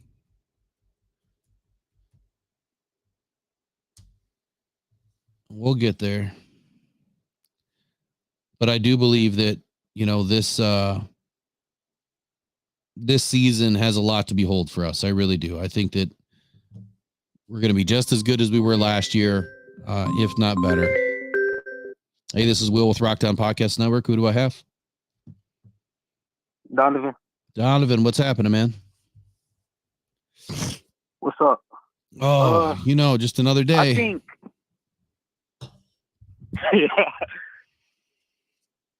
Yeah, I think we can replace Cam Sutton with Akello Witherspoon. I don't know if you heard of him or not, or Levi Wallace or Adoree Jackson. Because I don't think it's going to be that hard to really replace Cam Sutton. Oh, it's definitely not going to be hard to replace his production. Yeah. Not at all. I mean, he had a terrible, he had a pretty terrible season. You can literally bring Jerry Jacobs or Kendall Wilder back, and then he'll just be replaced. Jerry Jacobs. Man, look, I would take Kendall over Jacobs in a heartbeat, but yeah, I mean, I guess there's options, but I think that if we've learned one thing about Brad Holmes already is when he makes a decision on moving on from somebody, they don't come back. I think that part's been pretty evident. You know what I mean? Like, I don't think he's going to bring Jerry Jacobs back at all. And I don't even know if Jerry's had other meetings with anybody yet. Yeah, I saw him on his Twitter. He said he was having a hard time finding deals, but I think we're taking the Cam Sutton situation a little too serious? Because I just found it weird that they haven't found him, and it's been 13 days. Yeah, it's been longer than that. It's been it's been 15, 16 days now. So they just found him when they found him, huh? So what do you mean by, do you think we're taking it too serious? Like, what do you mean?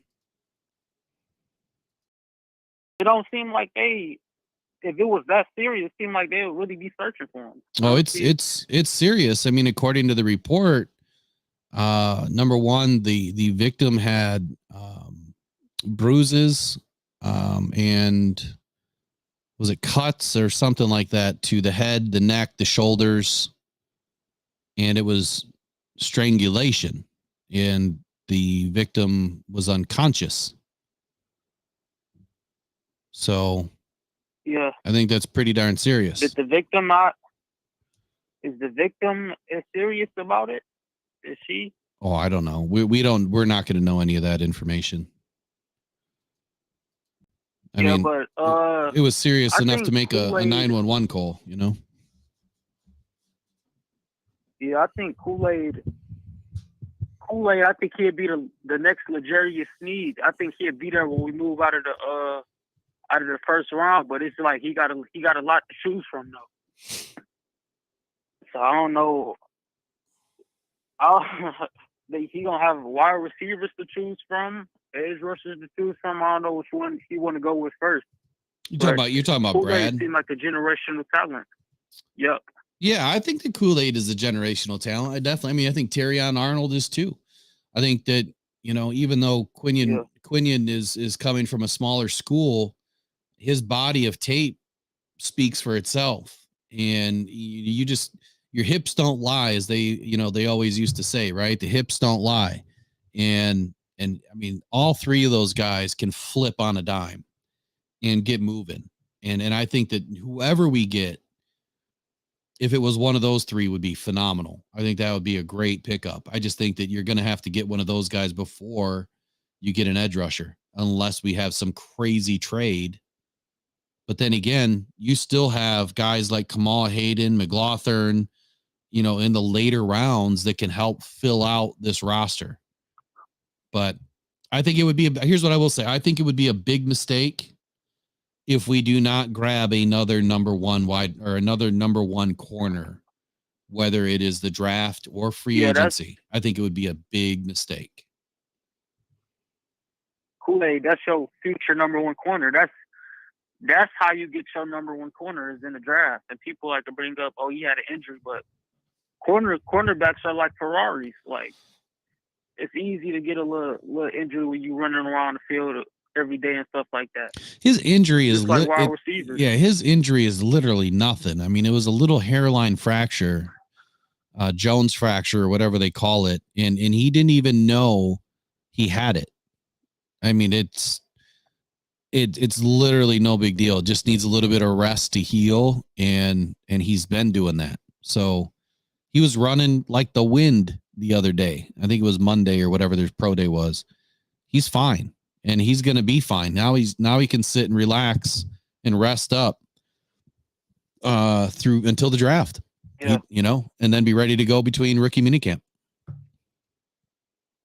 He'll be good. What do you think about Josh Reynolds going to the Ravens?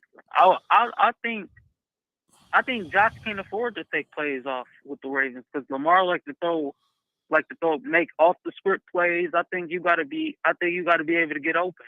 Are you saying that Josh Reynolds took plays off? Like he was? Yeah. I never seen him take plays off. He took plays off?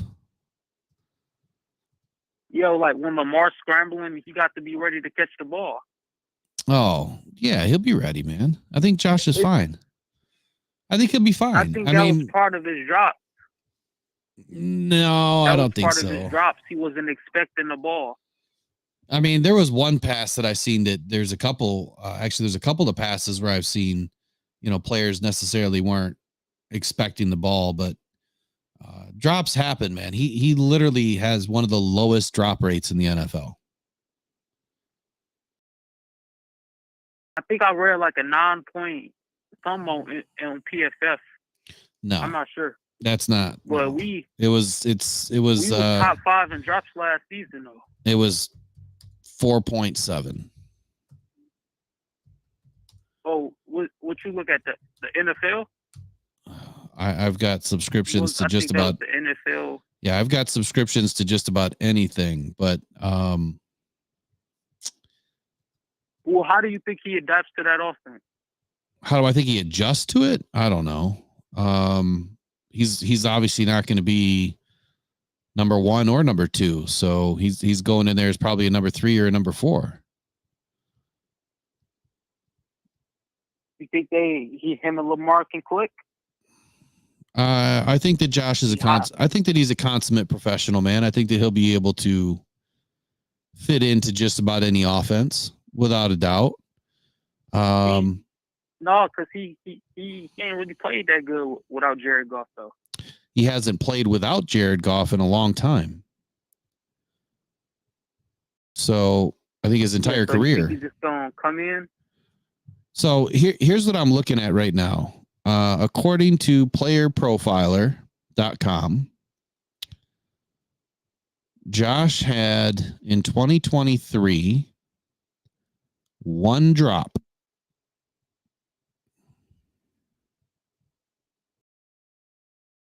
That's it. One drop. One drop? One drop in 2023. His contested catch rate was 41.7%. He had an average cushion of 4.94. Let's see here. His true catch rate was 88.9%. So it means he's almost catching 90% of the balls. What website is that? Player Profiler. So you have to. They all saying something different. I went on Fox. Yeah. So yeah. I went on Fox. They said he had 4 drops and 3 in the playoffs. Yeah, I don't watch or look at Fox for just about anything if I can help it. I try to go to true stat sites, and they're all going to be a little bit different depending on what stat they're giving you. So if you look at the adjusted stats, like was it a catchable ball? Just like in an interception, like sometimes a quarterback throws an interception, but it wasn't his fault, but he still gets dinged for an interception, even though he threw the pass where it needed to go, but maybe that player wasn't in position, or maybe a penalty happened that didn't get called. I mean, there's all these adjusted stats that you can look at, but I think at the end of the day, just go back and watch the tape and see, was it really his fault or not? And then that one drop was more than likely during the regular season and not the postseason. So how do you think he do? I think he'll be fine. I mean, if he's going to join the Ravens, I think he'll be fine. Honestly, I think he'll be fine. I haven't read anything. I haven't read anything on Baltimore signing him. So. Yeah, I think they want him more so of his run blocking kind of. He's a good run blocker. I'll say that. So if he's still visiting the Ravens, I'm not sure when, but I haven't heard anything about him being signed yet. But if they do sign him, they do, and it is what it is.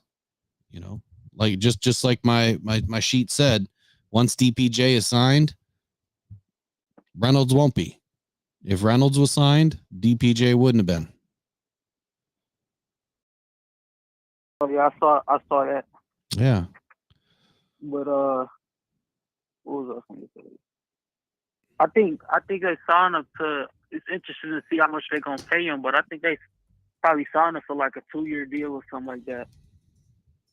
How much do you think they signed him for? I don't know. His market value this last season or after this last season was about $6 million a year. He's a veteran. He's a little bit older. He can probably command at least $6 million a year. He had a decent season last year for being a third wide receiver or even a second wide receiver. He had a pretty good season. So it all depends on what he's trying to do. If he's trying to win a ring and he just wants to join a team that is a potential contender, I mean, he could take a cheap deal. Who knows? But there's a reason. Stay here and did that though. There's a reason why the Ravens are bringing him in, and that's because he's a pretty darn good player. The Ravens are not going to bring in a Josh Reynolds just for the heck of it. They're not bringing him in for depth. They're bringing him in to play. Yep. You still think you want Stephon Gilmore? I think there's still some pretty decent options out there. I've never been in the boat of bringing in Stephon Gilmore. Oh, I thought I heard you say that. No. I mean, there's a lot who do you want to bring in? There's a lot of people. Steven Nelson. Steven Nelson is the one that's always been high on my list. What I've said is Steven Gilmore is a little bit older, and it's not somebody that I would bring in just because of that reason. If you're going to bring somebody in and pay that kind of money, it's got to be somebody better than Stephon Gilmore. Yeah. Yeah, and I think it's not going to be hard to replace him at all. Like, Yeah, I just don't want it to affect us getting an edge rusher, because now we got to get a cornerback and an edge rusher. I don't know how much that's gonna cost. Are you talking about free agency or draft? Free agency. So in free agency, I mean, there's really no edge rushers out there that make a whole lot of sense if you're trying to find a number one. Who would you take? Mike Dana. He's not a number one. You know what I mean? Ooh. I mean, he don't got to be a number one. I don't think you get your number one in free agency. Well, you can. Who else is there? It's Mike Dana. Yeah, you absolutely can. Now, Mike Dana was somebody that was on my list as a great cheap option for the Lions to pick up that could be depth, but he's been largely a rotational player, playing like 50% of the snaps. So if you're looking for a real dominant guy that can play more than 50% of the snaps, it's not him.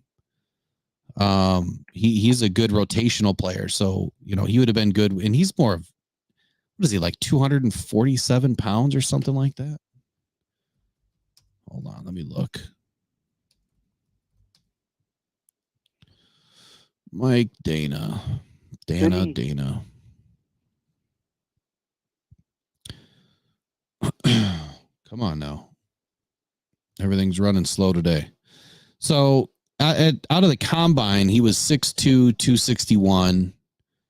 Was a 5.4 grade, round 5 pick. He was projected to potentially make a team, practice squad guy is what he was projected to be.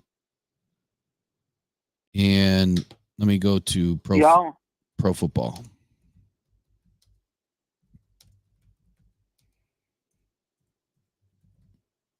So I think if you're looking for a number one at this point, it's probably going to come from the draft. I mean, we have James Houston, Matthew Betts.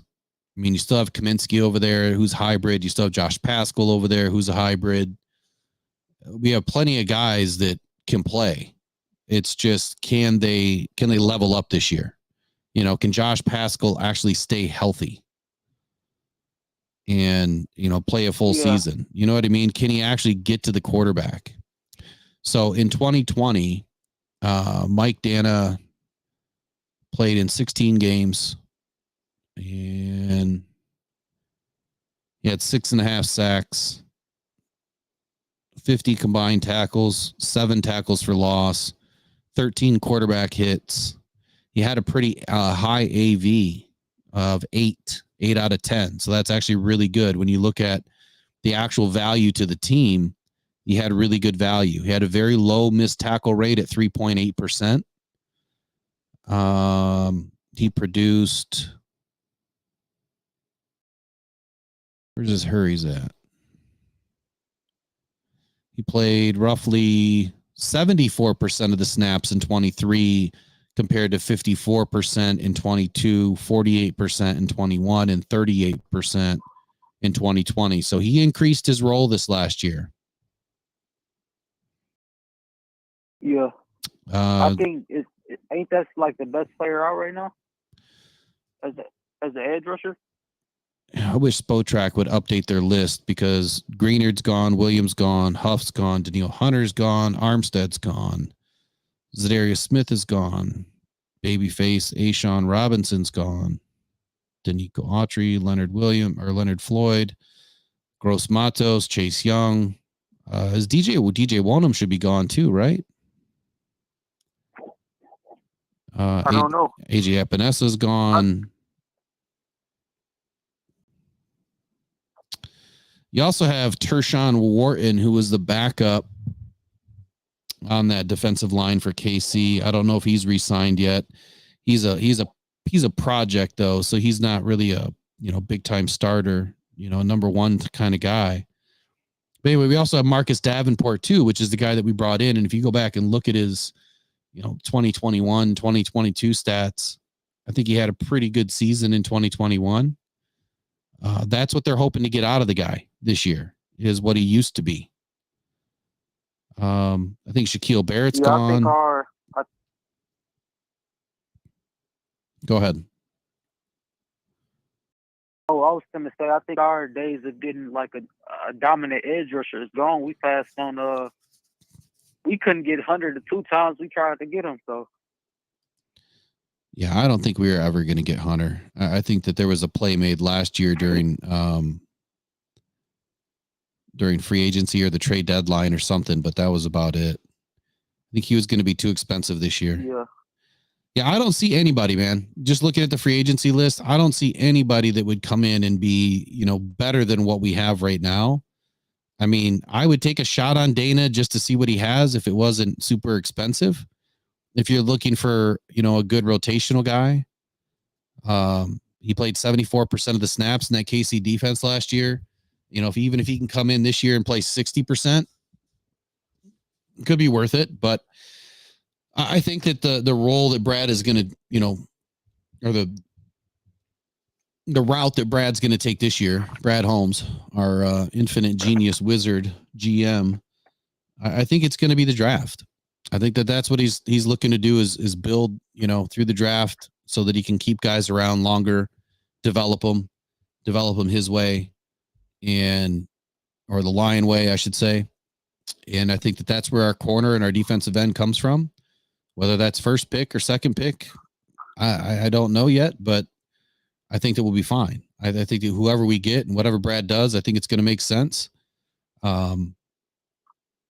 This defensive line is already way better than it was last year as long as Reeder can play.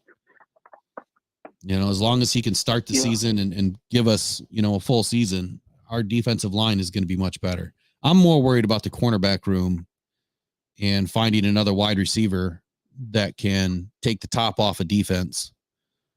Somebody mentioned earlier, about Green, Antoine Green. Look, I think that, as a 7th round pick, Antoine Green, the wide receiver that we brought in last year, he does have some upside. He can be a field stretcher. He does have speed. He does have length. He has, he has ability. Yeah, he just hasn't been able to showcase it yet. Derek said he wasn't going to be like some 6th round miracle or whatever round he was drafted in.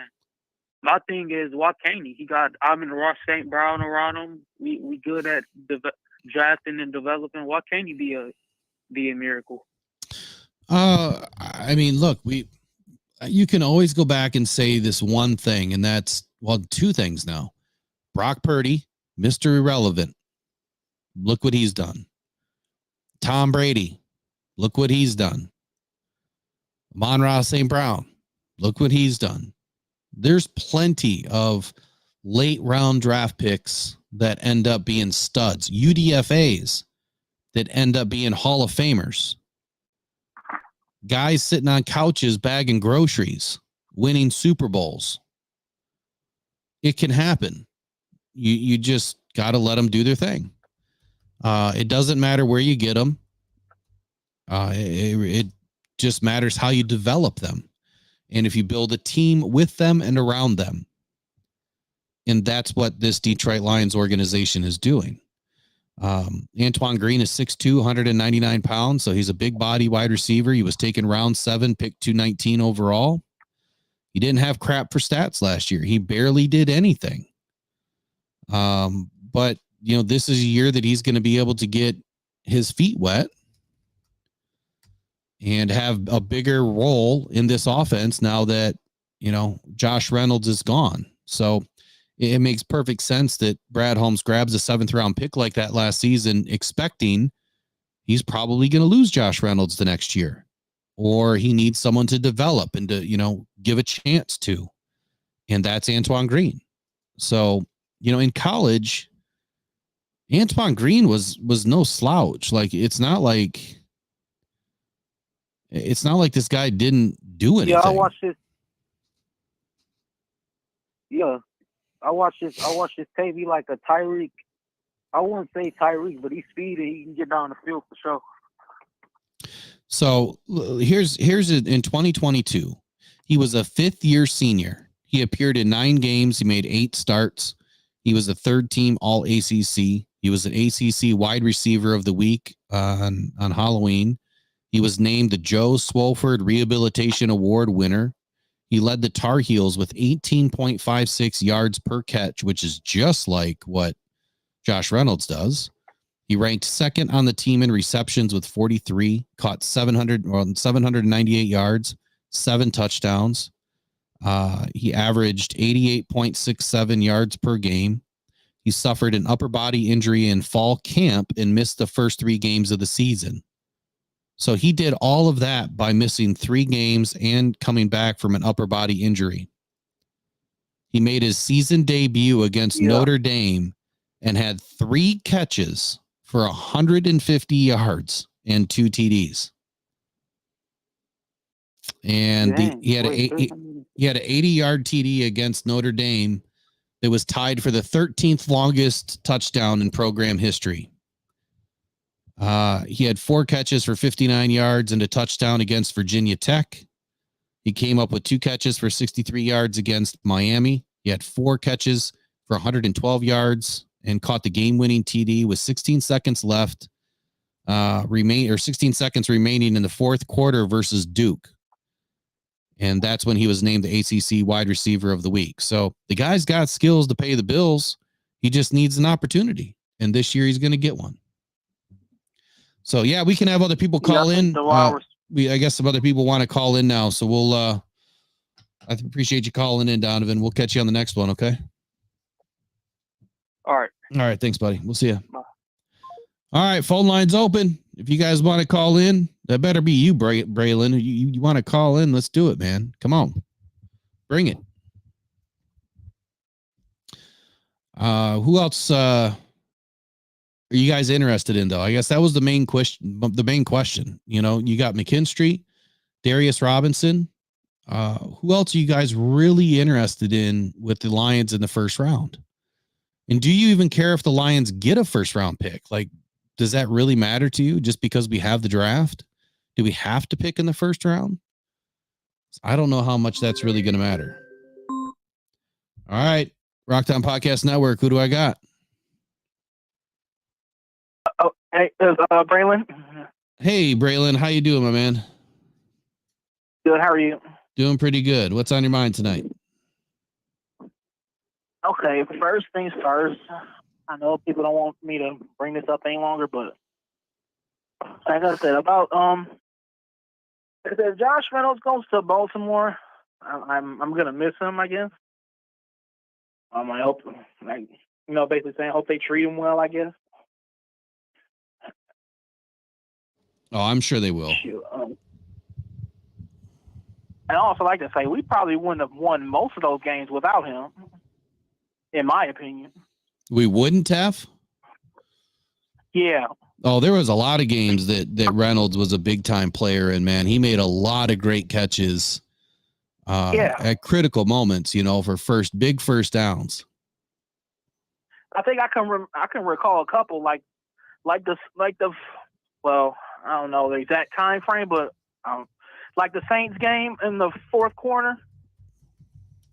I think when it was 2 minutes left or like a minute 30. I don't know if that's accurate, but I wouldn't know. It was a Saints game. Also, I think the playoff game with the Rams, but I think that was just a basic first down conversion. Well, I do know that. I mean, there was plenty of big time catches. If I were to go through his game by game stats, here, let me. Like I said, I don't know all of them off the top of my head, but those are a few I can remember. I wish I could just pull it up quicker, but in 2023, let's see if I can pull this up here. Stats per game. 2023, we can start at the beginning of the season. First game against KC. 7 targets, 80 yards, averaged 20 yards of reception. Obviously, no TDs in that game. The next game against the Seahawks, he had 6 targets, 5 catches, 66 yards, 2 TDs. Green Bay game, 6 targets, 3 catches, 69 yards. Go ahead.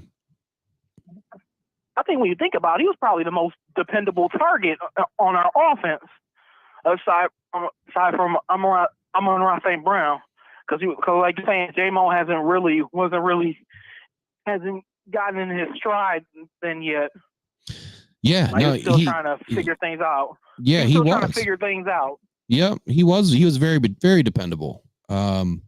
He was Goff's go-to man. Outside of Amon-Ra and the go win route. Josh Reynolds, man, you could always count on the guy to catch a 17-yard, ball at some point throughout the game when it was needed. It was always 17 freaking yards all the time. Yep. The reason I want him to leave. The reason I want him to stay, because I'm like you said, that chemistry he has with Goff. I just don't want to break all that up. Right. And if we get a receiver, then we're gonna have to. I mean, obviously when you draft a receiver, that's what you have to do. I understand that. Right. I understand that. Like you gotta, get them developed already. Here's the thing. I understand the basis of that, but it's like I just don't want to break up what we have.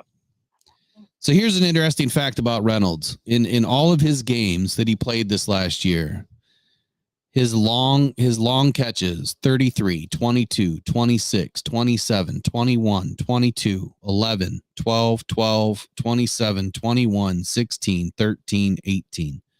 So he had a lot of really nice catches throughout the season. I mean, that was 17 balls right there that, were over 10 yards. And more than 13 of them were over 15 yards. Yeah. Yeah. So Easy Does It in here was talking about how he heard Hooker's arm looked like butter in practice. McNeil said he looked awesome. Yeah, I heard that in the Green Light pod or whatever that is with what's his name. It was a good interview. I posted it so you guys could watch it on the community post. Man, McNeil had a lot. Did you have a chance to watch it, Braylon? No. You got to watch it. Watch the Green Light pod with Aleem McNeil, because he talks about Jared Goff in these high pressure situations, in the first game against the Rams in 2021. And even in this past year, how Jared Goff is like cool as a cucumber, man. Like, it doesn't matter how big the game is. It doesn't matter, what's at stake. Like, Goff doesn't change. He just wants to win the game. He doesn't talk about anything else. He doesn't prepare any different. He just does his thing. And that's why, Chris Long. There we go. I couldn't remember his name for some reason right now. But you got to watch it, because it totally backs up, who Goff is and what his players think about him. What the team thinks about him. Yeah, I think people don't really give Goff the credit he deserves. No. Going off that point you just made. No, they really don't. He still doesn't get the credit for bringing the Lions to NFC title game. Yeah, that's why I'm not really into Hooker starting that much, as much as all the Hooker fans wanted to, because I'm like, Goff's a top 10 QB. Right. He won us 2 playoff games, something we haven't done in 30 plus years. Got us to the NFC championship game, or no, title game. NFC championship and NFC title. So yeah, same category, right? It's same thing. They just, some people call it a championship, some people call it a title. Yeah. All right, same thing. When's the last time we went to a NFC title? What was that, 90 in the 90s? I think it was 93. I think it was 93. Okay, so that's like, so that was 30 plus years, right? Yeah, I think wasn't it versus the Cowboys? Wasn't it the Cowboys? I think is that who we played back then? I don't know. I believe so. I don't know. Some people in the comment section could probably figure that out. Yeah, my mind isn't working right now. You know what? I don't understand why And that's another thing. I don't understand why we always got to play in Dallas. I feel like the NFL really wants us to beat Dallas in Dallas. Well, that's what they're going to get. It's going to be a straight stomping this year, man. I'm telling you right now, these Lions are seeing blood in Dallas. That's all they're seeing is red. I want to crush Dallas. It's going to happen. Also, when we play the Niners, we going to get it back in blood with the Niners. I'm telling you right now, my energy going to be on 10. That's not 10, actually a trillion. Yeah. I'm going to watch that game. I'll probably be some nonsense as I actually can. So, Braylon, tell me. Especially if I'm sitting near a Niners fan, I'm going to be as obnoxious as I can. That's right. All right, J-Rod, we'll catch you later, man. So, Braylon, tell me, who do you want the Lions to pick in the first round? First round. Okay, that's what I wanted to talk to you about. First round, I wouldn't mind if we got Kool-Aid because obviously the Cam Sutton issue or us releasing Cam Sutton. I wouldn't mind Kool-Aid, but I want us to get an edge in the first round. Edge in the first round. Do you have anybody in particular? Well, I had options like either I've seen Darius Robinson a lot, so maybe him or Chop. I don't know what you think about Chop. Do you think Chop is good or not? No, I do. I mean, I did a video on him. I broke him down a little bit. I thought that, prior to the combine, I said that Chop was going to be a riser, based on what I saw. I thought that he was going to be one of the best in the draft. And it's funny because he was somewhere in the 60s, I think, at that time. And now he's supposed to be up into the mid 20s, even not the mid teens. So there is some value in some things I see. I'm not right about everything, but I did see some value in Chop's work ethic, man. And just the way that he moves and how he finishes, his vision. I mean, everything that Chop does is with intent and speed and he's vicious with it. So those are the kinds of football players I like. I like the guys that are, I like a violent football player that has intent and can commit and know that they're making the right decision. Yep. And I mentioned Darius because, Dan Campbell likes versatility. Dan and Brad, one thing Dan and Brad likes in their players is having versatility. So, and plus Darius is was he hybrid? He used to play tackle and edge. Yeah. Yep. Well, you said edge in his last season. Yeah. I hold on a second. I see what you did there, James. James says I'd take Chop over Robinson. So we got Chop, Robinson, and Darius Robinson. I see what you did there. Trying to trick us all up. I see it. I see how it is. So Pig 76 likes Sion Vaki. I like Sion Vaki too. J Mommy says, I believe that Kool-Aid is the best player to add to the Lions first. And James says we have too many Robinsons already. Vincent Somes says, I'd take Kool-Aid. I don't see edges being any different from the Betts, to be honest with you.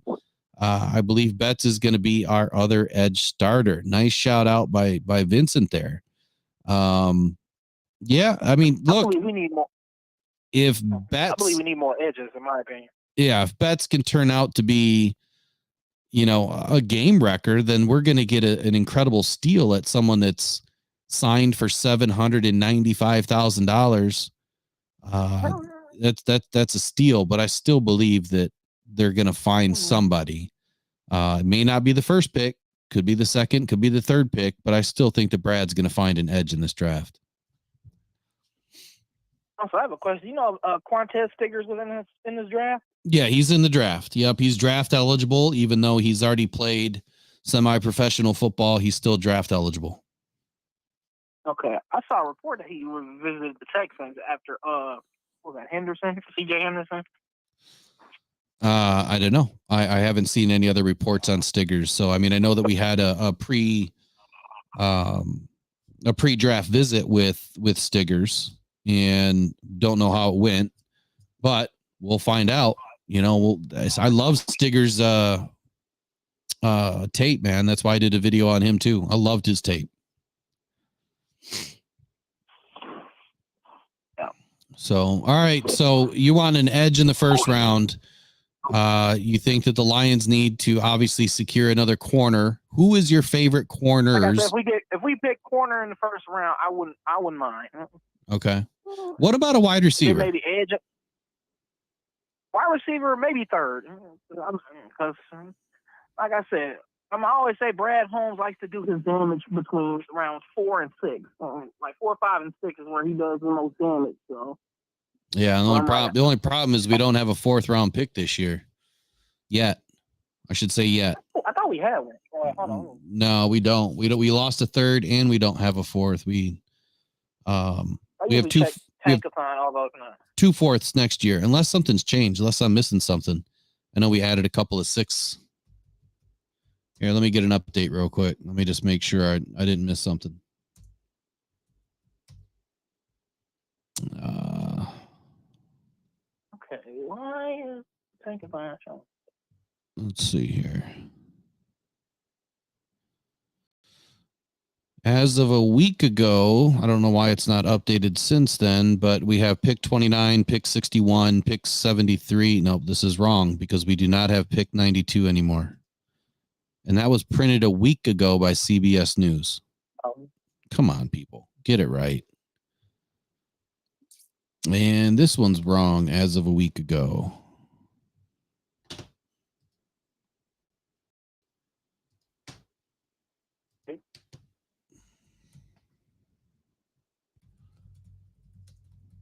Oh, still there? Yeah, I'm still here, man. Oh, okay. Make sure I didn't get cut off. No, you're good. Yeah, I don't know why none of this is updated. So, and I don't see anybody else reporting anything different. Well, I find sketchy about the Cam Sutton issue is that I'm surprised it's not like a manhunt right now. I mean, they're searching for him, but they're like the officer said, that they're kind of out of their jurisdiction, so they have to count on all of the other jurisdictions to work together. And, also, I can't believe we just now find this out because I'm like, because when we had him last year, I'm like, I don't think Brandon knew. I don't know if Brandon knew about this when we first got him in like what, the 2023 off season. Right. I don't know if he knew. We never knew about this until now. Well, you talking about the Cam Sutton issue? Yeah. Yeah. Well, I mean, this just happened on the 7th of March. So, look, why has it been kept quiet for so long? Well, because they just released the warrant on on Wednesday. So we're gonna find out. My questions have been into HCSO now for a couple of days, and I should get the answers back because it does not hinder an investigation. I asked them some very direct questions about communication, and I'm hoping to get those direct answers. I don't know what I'm going to do with the information, but we'll see what I get, So as far as our draft picks, the Lions have picked 29 overall, 61, 73, and then we skip all the way to 164, and then 201, 205, and 209. So the Lions have 4 picks, or 7 picks, I'm sorry, but we do not have a 4th round pick. And you believe Brad will make a trade to get in the 4th round? I think that he's going to make a couple of trades. Yeah, I have a feeling he would. Also, do you believe he's going to trade out of the 1st round? I don't know yet. My final mock, like a couple seconds and a 4th. Yes, I mean if you go by the draft pick, calculation, the pick 29 should be able to net us 2 second round picks. And potentially a 5th. All right. I would like to take a couple picks from Arizona, seeing how they have like 13. Yeah, I think Arizona is going to be a big time trade partner, just like they were last year. Yeah. I think the Niners could be as well. I mean, yeah, I don't. They might not give up all of them. J-Rod. I could see them giving up a few. Yeah, hold on a second here. So J-Rod says, Will, did you do a FOIA on Sutton when you contacted Florida? Yeah. Yeah, I've actually got emails, full portal access to their department. But yeah, it's fun what credentialed media gets you nowadays. You get treated a little bit better. You get things a lot quicker. If I were to go and request FOIA or make a request as just Joe Blow public, it seems like it takes a lot longer. The fact that they got back to me in a matter of an hour and had documents to me in a matter of a few hours is incredible. So kudos to them, man. They're doing a great job down there. They really are. Braylon, I want to thank you for calling in tonight. Way past the 10 o'clock hour. And I'm going to try to take one more phone call tonight if someone else would like to call in. Otherwise, I certainly appreciate you always being involved in our streams and being one of the best donors to this channel. You are certainly appreciated, sir. And I thank you for being part of Rock Down Detroit Lions. All right. Thank you for having me. All right, Braylon. Take care, man. All right. So Braylon wouldn't be mad at a cornerback getting taken in the first round. He would love to see an edge get taken first. Likes the fact that Josh Reynolds was, a solid go-to guy for Jared Goff. Wishes him nothing but the best in Baltimore if they do happen to sign him. But I think we agree on a couple of things. Josh Reynolds was pretty consistent for Jared Goff. I mean, his stats are pretty solid. I understand that people are still pissed off about the couple of drops that he had. It is what it is, man. He was solid all season. And, now it's on DPJ to get his offseason together and show us what he can do, because I think that DPJ is going to take over for Reynolds this season. Easy Does It says Houston will actually be healthy this year too, with DJ Reader taking on double teams. Watch out. Yeah, I think that the Lions, when you look at the roster, and that's why we do so many, mock drafts too. But, this is my first official, round one, 30, all 32 picks. And I'll do more that have trades and things like that. But the final one, like I've said many times, will not come out until the night before the draft. And I'll have it all picked and done. And we'll just kind of go over what I see. I won't do every single pick for every single team. I'm just going to do the Lions, and then I'll kind of go over the trades and things that, how we got there. But right now, when you look at the Lions defense, assuming that this is updated, because I haven't updated it yet, you have Josh Paschal, defensive line. He's also a hybrid. You have Levi Onwuzurike, defensive line. Aleem McNeil, Broderick Martin. So you got Levi Onwuzurike and Broderick Martin as your backups. Aleem McNeil and DJ Reader as your starters. And then you have Aiden Hutchinson on the left edge. John Kaminsky on the left or on the right edge or left edge. And he's also a hybrid.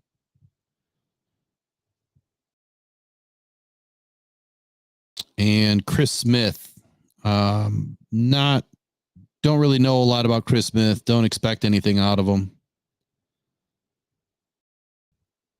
Let's see here. Got Marcus Davenport listed as an outside linebacker. Don't know why, but he is somebody obviously that's going to be on the right side of this defense. They don't even have DJ Reader listed in here yet. Oh, wait, there he is. DJ Reader. So, I mean, we're fairly stacked. And when you look at the linebackers, we do have, Jack Campbell, who, he's pretty positional versatile, but he'll be in the center of this defense more than likely again this season. And then you got Matthew Betts, Derek Barnes, and James Houston. Hey, this is Will Rock with Rock Down Detroit Lions. Who do I got? What's up, man? This is James. James, how you doing, James? Thanks for calling in tonight. What's on your mind? Oh, not much. Just was. We were talking about the draft. Yeah. I personally think Brad Holmes is on trade out. Of pick 29. Yeah, that's what I honestly think he will do. The reason why I believe that, I really, really think they're high on Xavier Legette. They used one of their personal visits for him. Yep. And I think when they usually do that, there's usually a really good reason for that. I think that's who they're really pursuing, and I think they could get him. They'll have to trade back Kai in the second to get Xavier. Oh, yeah, they will. If they don't take him at pick 29, they'd have to get him before 40.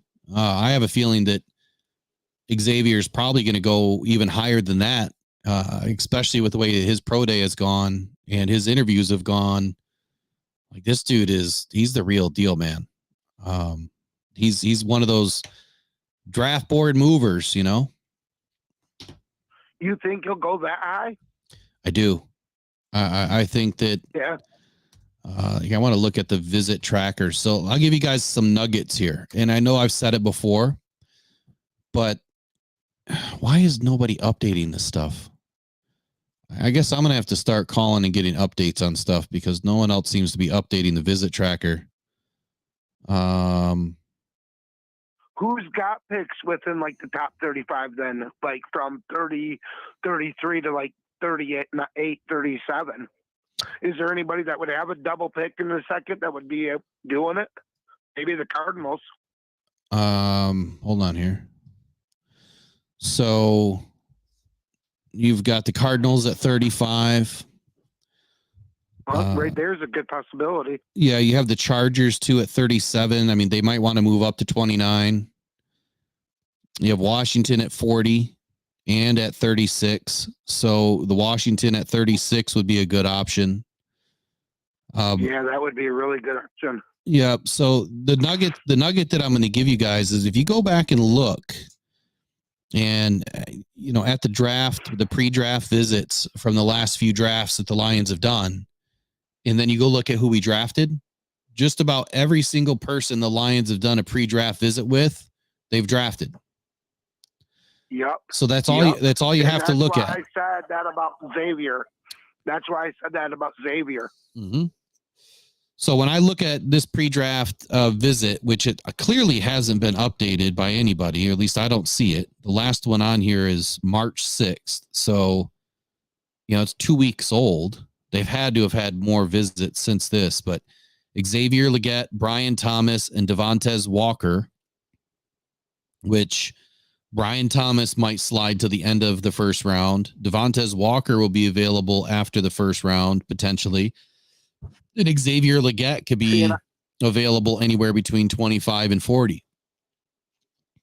See, I don't know about you, but I'm not huge on Walker. I like Brian Thomas and I like Xavier, but I'm not a Walker fan. So Walker actually has some pretty good ability, man. Does he? He's pretty solid. I mean, not in the first round, but he's pretty solid wide receiver. So let me pull him up real quick. And shout out to Braylon for the $5 donation there. Hold on one second. James says Chargers do need a wide receiver, so they might be interested in trading up for one in the second round. Good call, man. Good call. Let me play this for you here. One final time, Jared. One final time. Moves in behind center. Takes the snap. Takes the knee. This game is over. All right. So Devontae Walker is 6'2", 200 pounds. So he's a bigger body wide receiver. As far as his 40 times in that, see if he's got some speed. Let's see. He is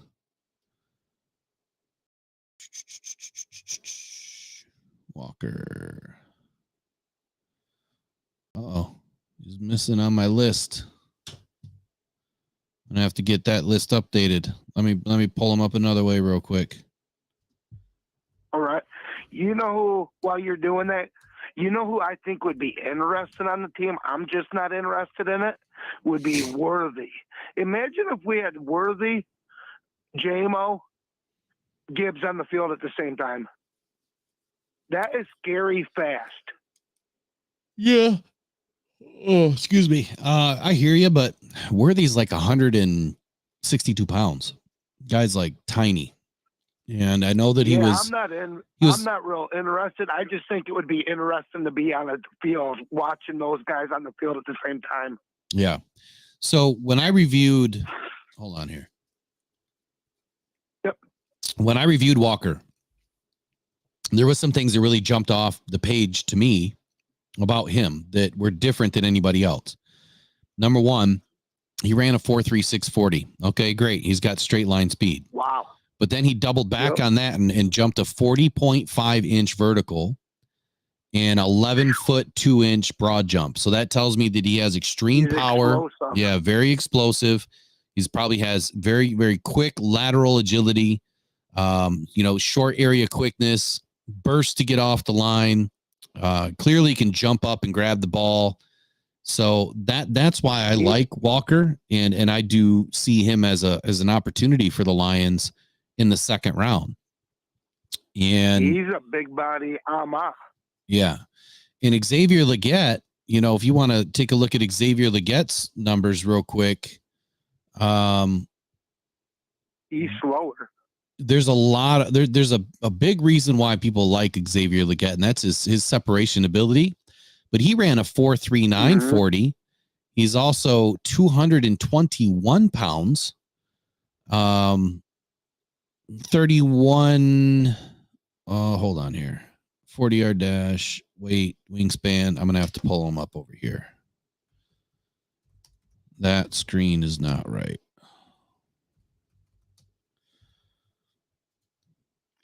All right, where is he? All right, 6'1", 31 7/8 inch arms, 221 pounds. A little bit smaller hands at 9 inches, but 9 inches is just fine. 4.3940, 1.54 split, 40-inch vertical, 10 foot 6 inch broad jump. So overall, I like Walker's stats better. I like his height better. I like his weight better. I just like Xavier Legette better as a person and his ability that I've been able to watch, through his tape. But Walker's not far behind him. That's what I liked about Legette. He just seems like a dog too out there. Yeah. Well, he definitely he fights for the ball. He's a 50-50 guy, man. Yep. He loves to go up and get it. Yep, and that's what I love about him. He's going to fight. He's going to do what Kelvin did for us. He's going to go up and fight for that ball. Yeah, he caught 47.6% of his balls in contested catch rate. He only had a 2.7% drop rate. He had 554 yards through the deep ball. He ran 70 yards. He doesn't do a whole lot of screen passes, but then he also played out of the slot. So he's just like an Amon-Ra St. Brown position, but he can also play in the X, 443 yards. Yep. So overall, he had over 1,000 yards his last season. And he forced 9 missed tackles, only had 2 drops on the entire season, and 10 contested catches. I don't know how many touchdowns he had. Where's his touchdowns at?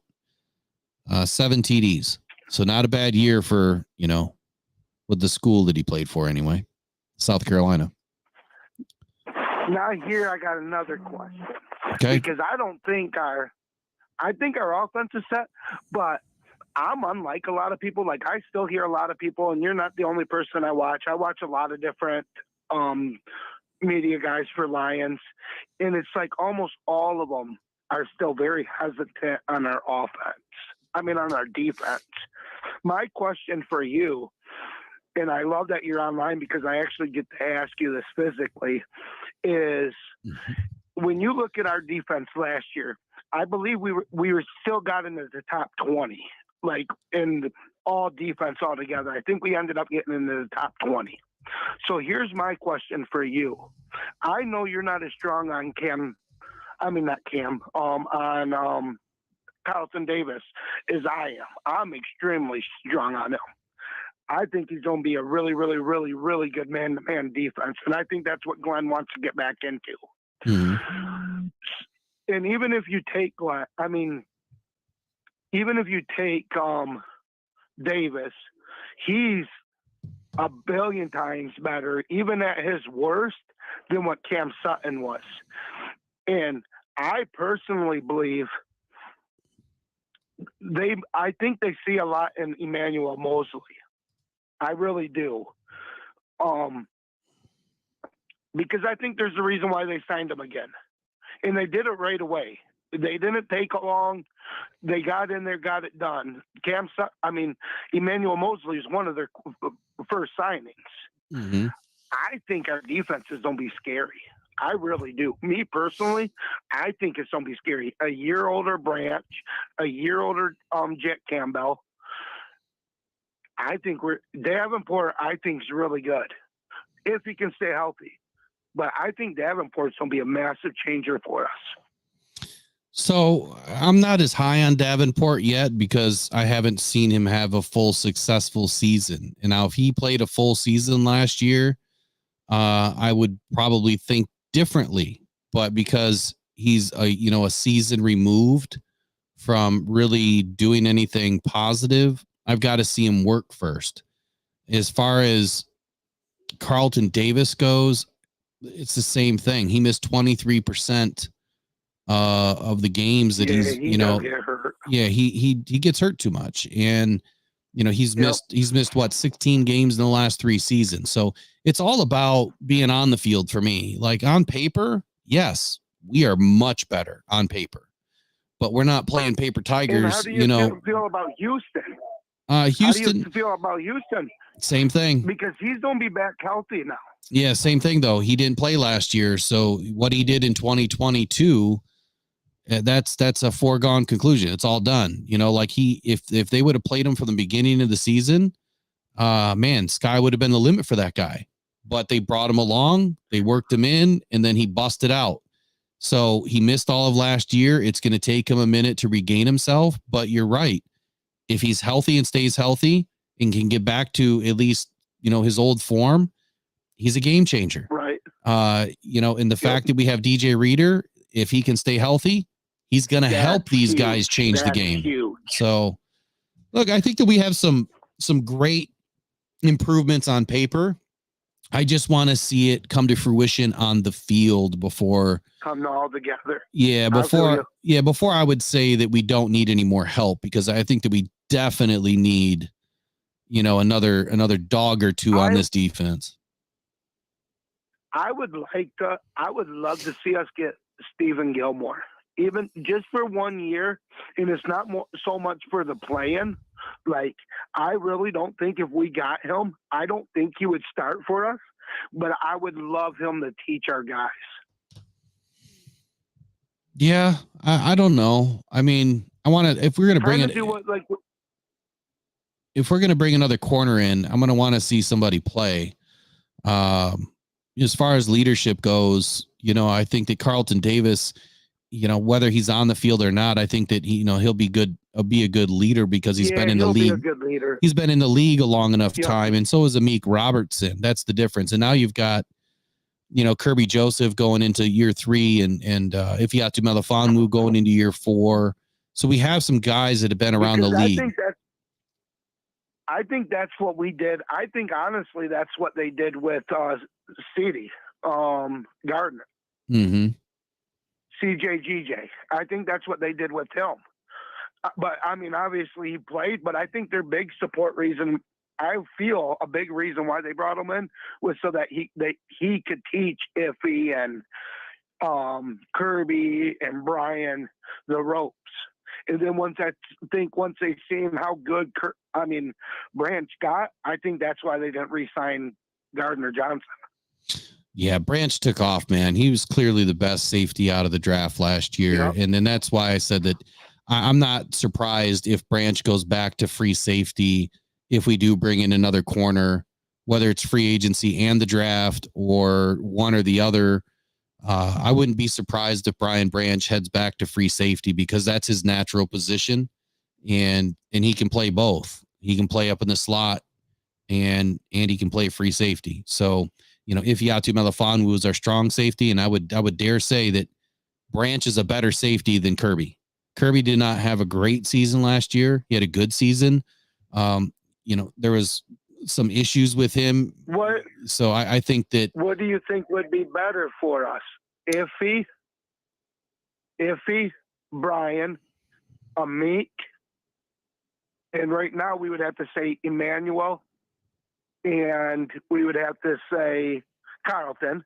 Or do you think we'd be better off with Iffy, Kirby, Branch, Amik, or Emmanuel in Carlton?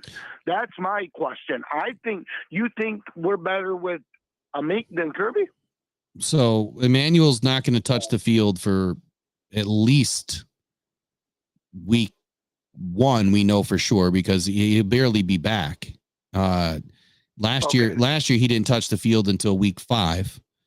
This year he's going to try to get back by week 1, but let's not even count on Emmanuel. He's going through rehab. Can't count on Emmanuel right now. I think your starters would be Brian Branch, Ifeatu Melifonwu at your safety positions, Amik Robertson in the slot, Carlton Davis, right or left corner, it doesn't matter. And then whoever else we have, to be that 5th DB when we're in our nickel packages could be where Kirby enters the scene and Brian Branch slides up. So there's options. We have 5 starters right now. Brian can just float between slot, nickel, and free safety. Yep. Yeah, that's why I was kind of wondering what you thought would be better. Because that was my big worry about moving Branch to safety is we're taking Kirby out. And I was like, with what I see on paper right now, I feel that we need Kirby in. Yeah. So to the chat where, Amik definitely outside. So Amik has been a slot corner pretty much his whole career. Yep. And if you look at, I don't care what article you pull up, everybody calls him a slot corner, and he does play both inside, outside. And right now he could be forced to go outside because of the Cam Sutton situation, which he'll be fine. But he's more of a nickel guy, a slot. More of a slot guy because of the way he works inside the slot. He can't body the big wide receivers. And that's what everything I've seen on him. Yeah, he's bounced outside every once in a while, but that's what I've seen. His main role is slot. Like I said, streams only. He played inside and outside, but he is a slot corner. And again, if you go Google, you don't even have to listen to me. Just go to Google and type in Amik Robertson and look at every Lions article. It'll tell you the Lions just brought in a slot corner. He is a slot corner. He's 5'8". He is not 6 foot. He cannot body the big wide receivers. He does have a good vertical, but he does not have the strength or power to play man press against any of these big wide receivers. He will be a slot corner unless he's forced to play on the outside because we don't have another corner. That's always an option. So, and that's, true, J-Mommy. Brian Branch, he can play anywhere. He really can. He can play outside, inside, nickel, free safety. The guy is literally. You think he can play outside corner? I think that he would struggle a little bit with his speed, but I think that he could give it. He did it a little bit last year at times, but that was only positional scheme wise. 5'8" too, right? Branch. He's 5'8" also, right? No, I think Brian Branch is like 5'11" or something like that. Oh, is he? He's bigger than I thought he was then. Well, yeah, definitely. I thought he was 5'8", 5'9".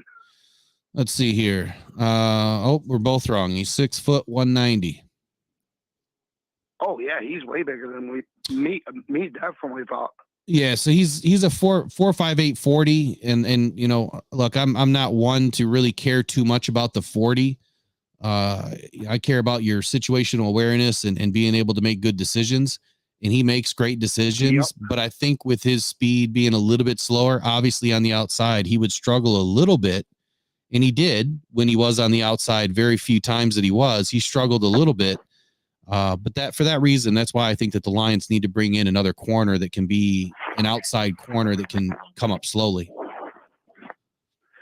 Yeah, now that I found that about Emmanuel too. I especially do. I just got a lot of hope and I got a lot of faith in Emmanuel. I just didn't realize. I thought he got hurt later in the season for the 49ers. Mm-hmm. I thought honestly he would be able to make it back from the beginning. Right. So let me address something from the beginning. We're going to have to get somebody. Right. Let me address something in the chat. So Steve-O, when did Aaron Glenn play?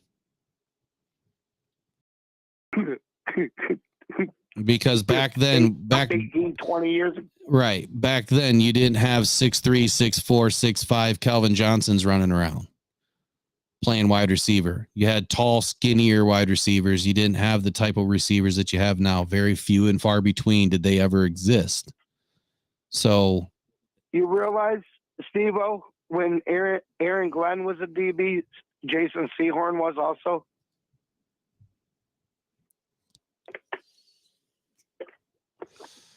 You could call it a physical era, but that was usually over the middle too. I mean, if I remember correctly, who was it? It was in the Barry Sanders video. Aaron Glenn got torched. He got torched against somebody. No, I can't remember who it was now. But anyway, point that I'm going to make here. I mean, Amik is 5'8". He is a slot corner. I can bring up his stats and show you, or I could bring in some articles and show you. I don't read what the chat's saying. They think that he's they think 1 or 2. An outside corner. He's not an outside corner by trade. No, he's not. So let me just pull some up here. It's going to take me a second to find some.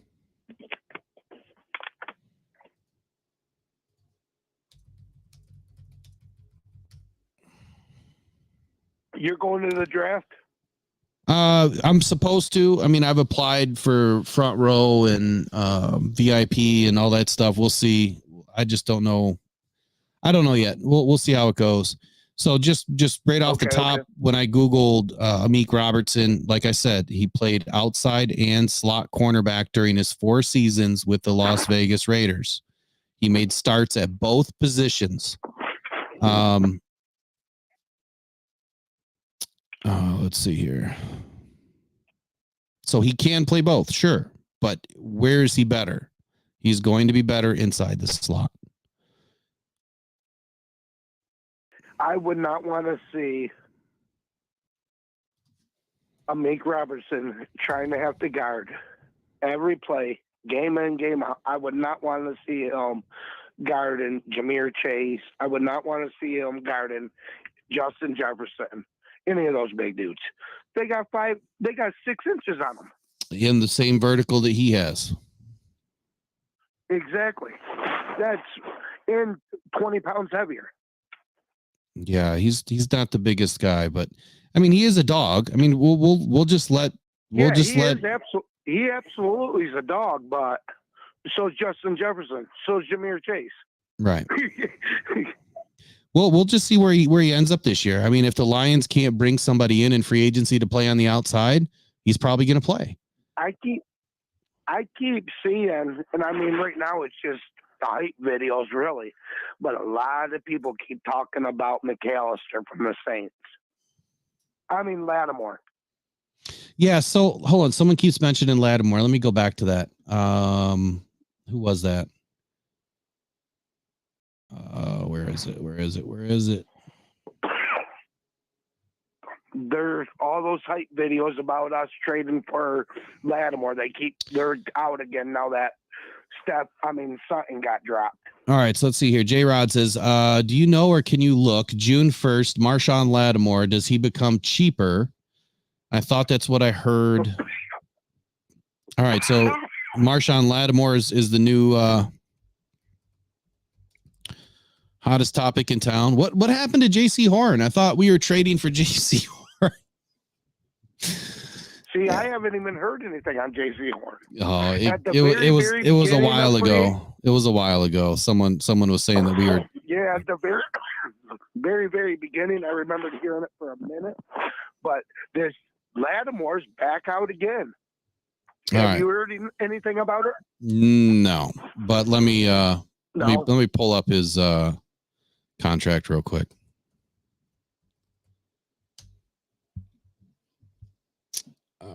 So the question is, does he get cheaper as a post June 1 designation for a trade? Is that what you're wondering? Not you, James. Someone else in the chat. Yeah. Yep. I know. So trade post June 1. Let's see, 2024. Man, he is owed a ton of money. Is that expensive? Well, right now his cap hit in 24 is 14.6. And then 2025 is 31.4. And then 2026 is 28.5. This contract, this contract would take me a little bit to try to figure out because there's some void years in here. And it just doesn't, You would almost, if you did a trade for that much money, you would almost have to do a trade where they pay some of the money. Yeah, you'd have There's to. no way you can pay a void year for $30 million for a guy that you'd be getting for a year then. And then $20 million the next year. Right, absolutely. All right, so James, it's You would be trading them for a 1-year rental for a possible $50 million afterwards. No thanks. right. So James, I'm gonna get running here. It's 10:40, and I'm gonna get. It's been almost 3 hours, so I'm gonna get running. I appreciate you calling in tonight. Yes, sir. Nice talking to you. Nice meeting you. Yeah, thanks, James. Appreciate it, man. All right, Braylon Dennis, another $5 super chat says, I don't want Lattimore because we played Tampa Bay. Him and Mike Evans always fight when they are together. It won't do the Lions any good. That's funny, man.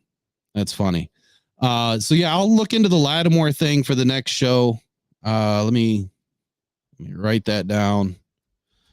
I haven't heard anything about it, but if he's truly owed that kind of money, I wouldn't see anything happening here. I mean, if you're not going to pay 25, 30 million for a top tier defensive end or a top tier defensive tackle, you're not paying this money for a corner. And I can't believe that someone paid him that kind of money. That's insanity. So I'll have to dig into it some more, but the way it looks right now, the dead cap versus cap savings. So the cap savings, I think, would move on to the new team, maybe, which would still cost the Lions like 50 million over the next 3 seasons. If it was 50 million over 3 seasons, I think it would be a little bit easier pill to swallow, but yeah, it looks like a ton of money here. So I'd have to look into it. Yeah, I don't think the Lions are going after Lattimore either, but and they definitely have had their mistakes with their salary caps. I think even Sean Payton cost them a little bit of money at one point. So listen, everybody, appreciate you guys joining Rock Down Detroit Lions tonight. We'll be digging into more information as it comes, but for right now, I think that whatever happens with the Cam Sutton saga. He's not a Lion anymore. Wish him nothing but the best. So unless, any breaking news that's crazy or something happens, we're done with it. As you notice, like I'm not even monetizing this while we're live. And the reason why I don't do that is, and I'll do it after we're off, but I do it for 2 reasons. 1, I don't want to monetize negativity. 2, this channel pays for all of the ads so you guys can join the live streams ad free. And when people watch it afterwards, that's when we let YouTube do their thing with their ads. So that's just something to put in the back of your cap. If you want to join the live streams, they will be ad free. And it's after the fact is when we will monetize it. Of course, if you have YouTube Premium, it doesn't matter. But 2 quick shout outs. 1, please check out sportspider.com. SportSpider has been an excellent channel sponsor, and they have a phenomenal website for you guys to get all of your sports in one place. Link is in the description, sportspider.com. And then also, if you guys are getting ready to plan your next hunting trip, you guys have got to check out c3mitts.com. Whether it's your firearm or your bow or your crossbow, keep your hands warm. don't let the cold ruin your hunt, and check out c3mitts.com. Get outfitted for your next hunt today, and check out c3mitts.com. Lastly, we will, I wished I did the Tigers, man. There's only so much I can do. I need more people. We'll get more people eventually. Hey, if you're looking at starting a channel and you've got a lot of great knowledge about the Tigers and the Pistons and the Red Wings, just holler at me. We'll get you guys set up. We've got a unique package for you guys to make some money and have some fun with it. So you just got to have the passion to do it. Anyway, appreciate everybody for joining tonight, and schedule is posted in the channel. You guys can see it on the About section, and then I'll keep updating as we go. You guys will know when we're on, and hope to see you back. So we'll talk to you later. Until next time, take care of yourself, stay out of trouble, and we'll call it a night. We'll see you later. Bye.